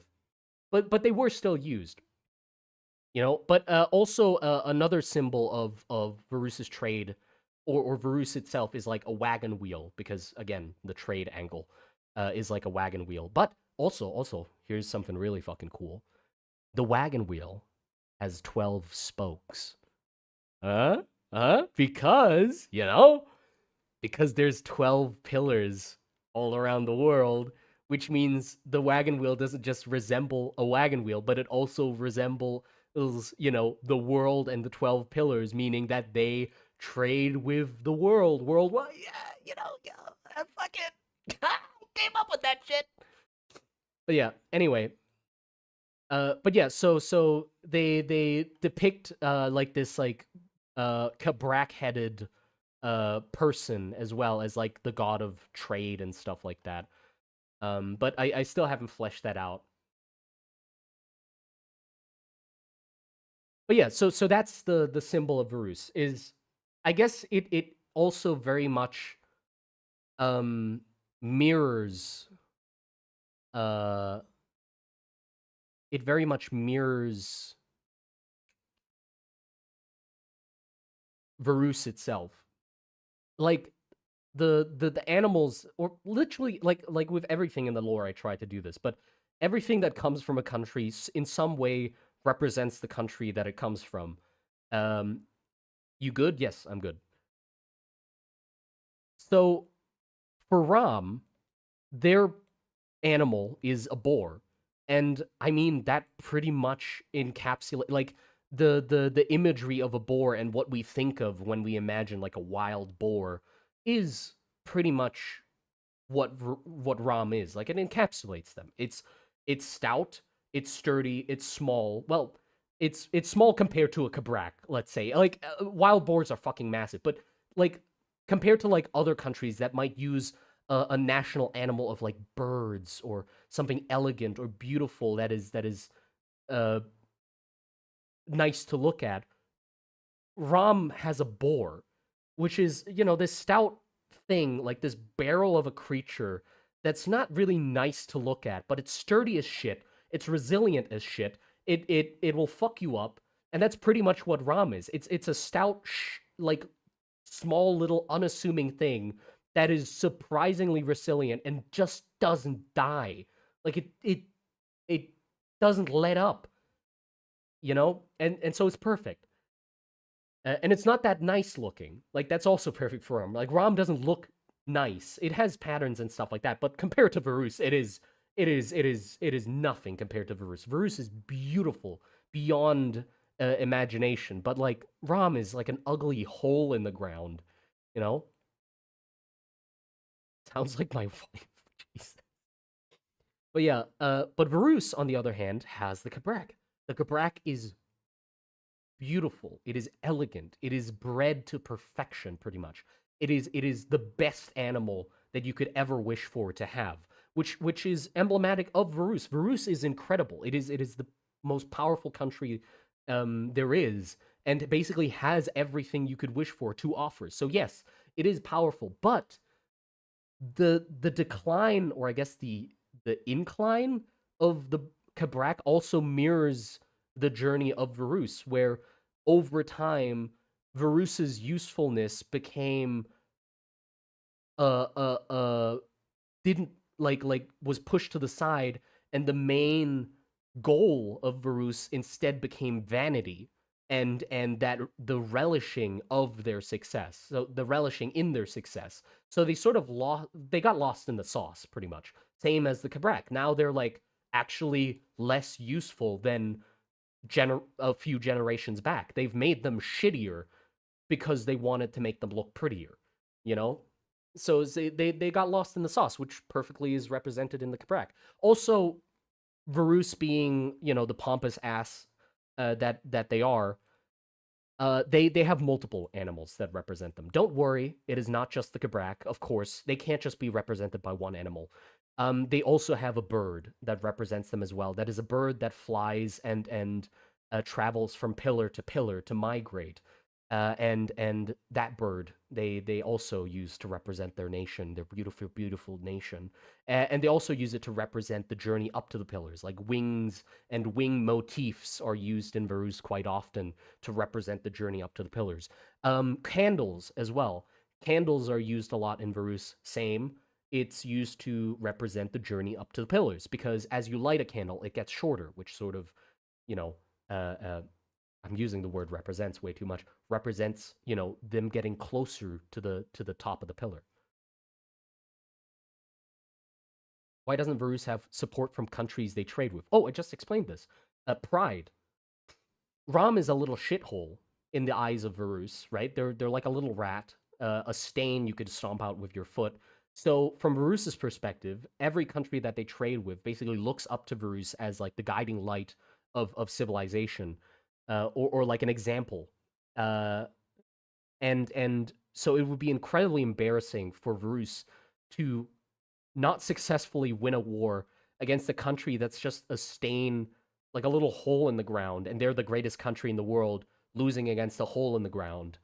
Um, so I don't think they could ask for help, but their pride wouldn't allow them. Their pride would not allow them to ask for help of countries lesser than themselves.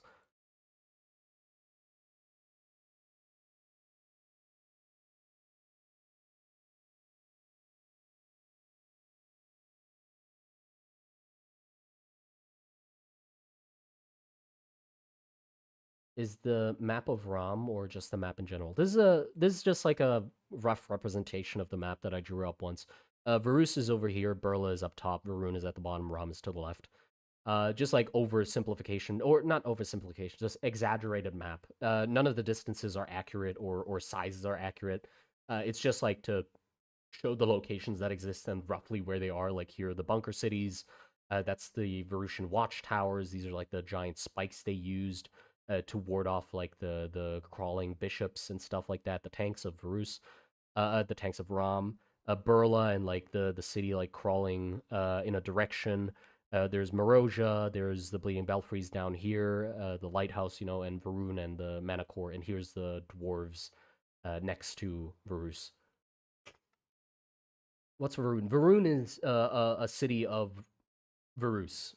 It's a subsidy of Varus. Varus used to have two pillars under their reign.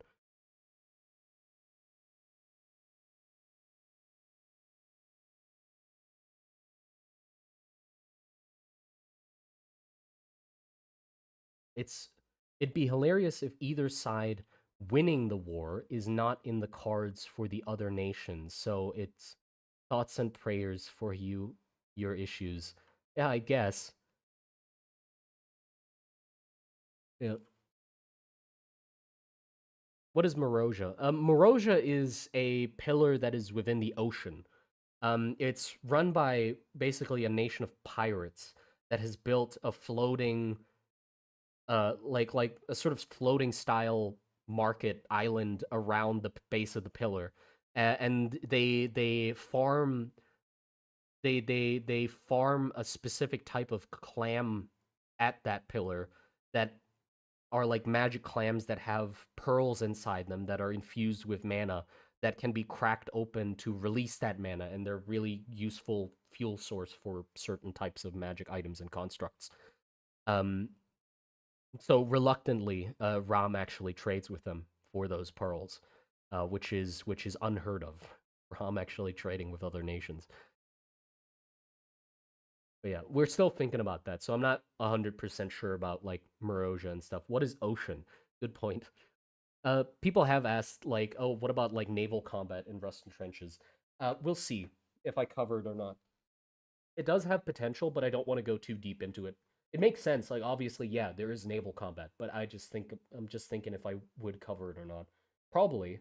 I'm just bad at building. I'm hesitant to cover it because I can't draw boats, and I can't draw water. So it's two of the things I can't do. So I don't know when I'm going to cover it. When I get good at drawing boats, I guess.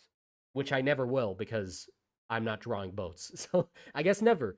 But yeah, hopefully someday, but not soon. Oh shit, I should probably mute myself before blowing my fucking nose.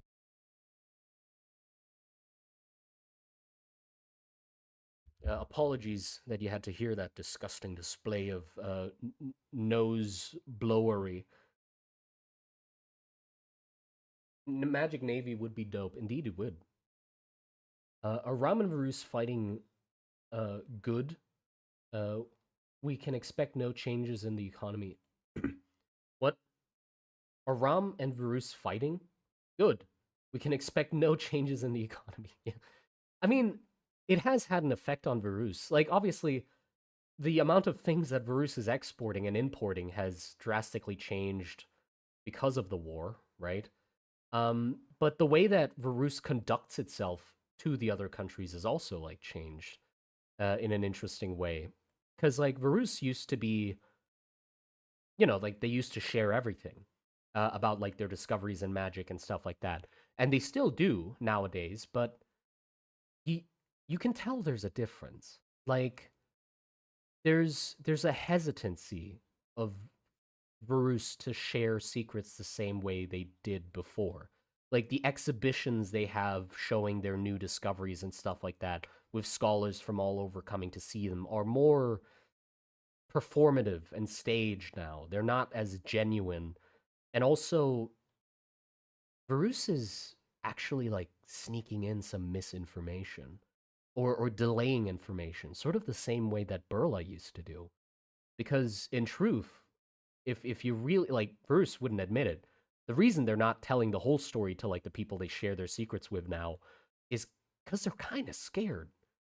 Because they're they're they're in a war at the moment, and they're trying to play it off to the other nations, and they're sort of still trading to their own detriment as well. Like they're not stopping trade entirely to focus on the war or something. It's still happening to the detriment of Varus to a certain degree, uh, because they want to keep up the facade of like still everything being okay. So other countries, it's not that other countries haven't offered to involve themselves. It's also a level of Varus just trying to make it seem like less that it is. Like at first it was like, oh no, uh Ram is attacking Varus. Varus, you want us to help you? No, no, it's just Ram. Like we can deal with it.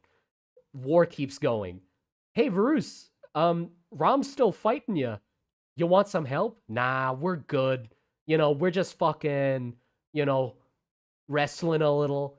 And then, the war's still going on. It's been 100 or so years. At this point, the countries trading with Varus have stopped asking. It's like, okay, they're fighting now.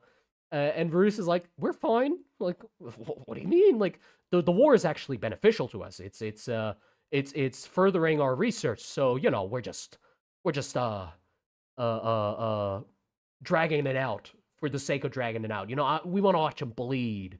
We want to watch them bleed. And everybody, the other countries at this point are like, sure. Like, okay, Varus. Like, yeah, sure, sure.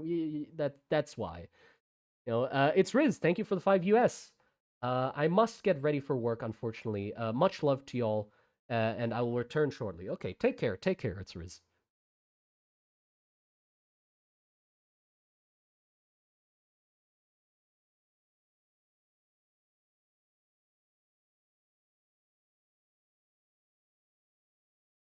But yeah, so I think the reason why Varus is like starting to spread information or becoming less willing to share details with the people they trade with as well is because they're kind of getting scared secretly. Like they've fought a war for a really long time. They're not. It doesn't look like they're winning anytime soon either. And like other nations are starting to look more and more like a threat. I mean, they haven't outright gotten threats from other nations, but I feel like a country that has been at war for so long and has been at the back foot for so long, and also is losing to a country they thought they could win against in like a few years, um, they would start getting paranoid about other countries as well, being like, well, I mean, if the other countries find out that we are not really winning, they might want to swoop in as well. You know, like it's not like we're sure that other countries are eyeing our goods. There's no doubt about it. And if they know that we're not on our best or not the strongest right now, it would not be good. So let's put up a facade, and also let's intentionally delay our sharing of research with them, because if it does happen inevitably, it'd be better if they knew less about what the fuck we can do, and also we're more behind on our research than we are. You know, what other countries are there? I don't know. I don't know. Just some countries, whatever. Rom must feel like a god right now. I mean, I sorta, I guess. If they're winning out against Varus, I don't think they would be relishing it in victory, or like they haven't won, so I don't feel like they would feel like a god right now. I do think though that national pride would be like national pride in Rom is like really high, just from the basis off of just from the base of being able to hold off Varus is already such a big motivator to them, knowing where they started and how small they were before this, and how much of an underdog they believe themselves to be. So national pride is incredibly high, being like, holy shit, yes, like we're fighting with the biggest dog, and we're on even ground at the moment. But they don't feel like we're gods, you know, because if they thought that, they would have won by now, you know? Like, and they haven't won, so clearly they're not that much good. Where are the dwarves located? Here. Dwarves are here, behind like a mountain ridge. And Varus has a monopoly on the trade with dwarves. So if you want goods from the dwarves, you have to trade with Varus, which like it's it's kind of silly, I guess, how many leverages I gave Varus, but they basically just they rolled the best hand possible in starting location for a country. Like they got the best fucking animal to trade. Then they discovered the dwarves and monopolized trade with them. Then they got the Manacor from Burla. So they basically just got everything handed to them, and made the best out of what they got.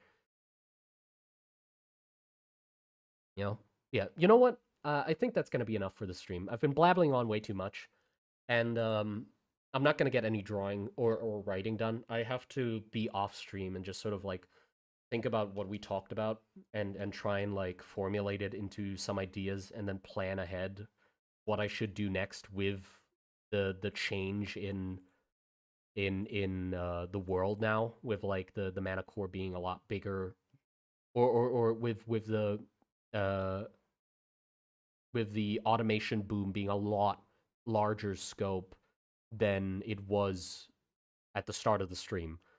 Like this stream really helped me put together my thoughts. We didn't get anything done on the Codex, but I do think it was a very worthwhile stream, because I think this is a really good direction the world is heading in, with the crazy automation and stuff like that. So I'm gonna have to explore that further off stream. But yeah, thank you for just having a stream with me and listening to me yap. 90% yap, 10% writing down or drawing. Yes, thank you very much. I appreciate your company, and I hope I hope to see you in the next stream or next video, whatever. But yeah, take care.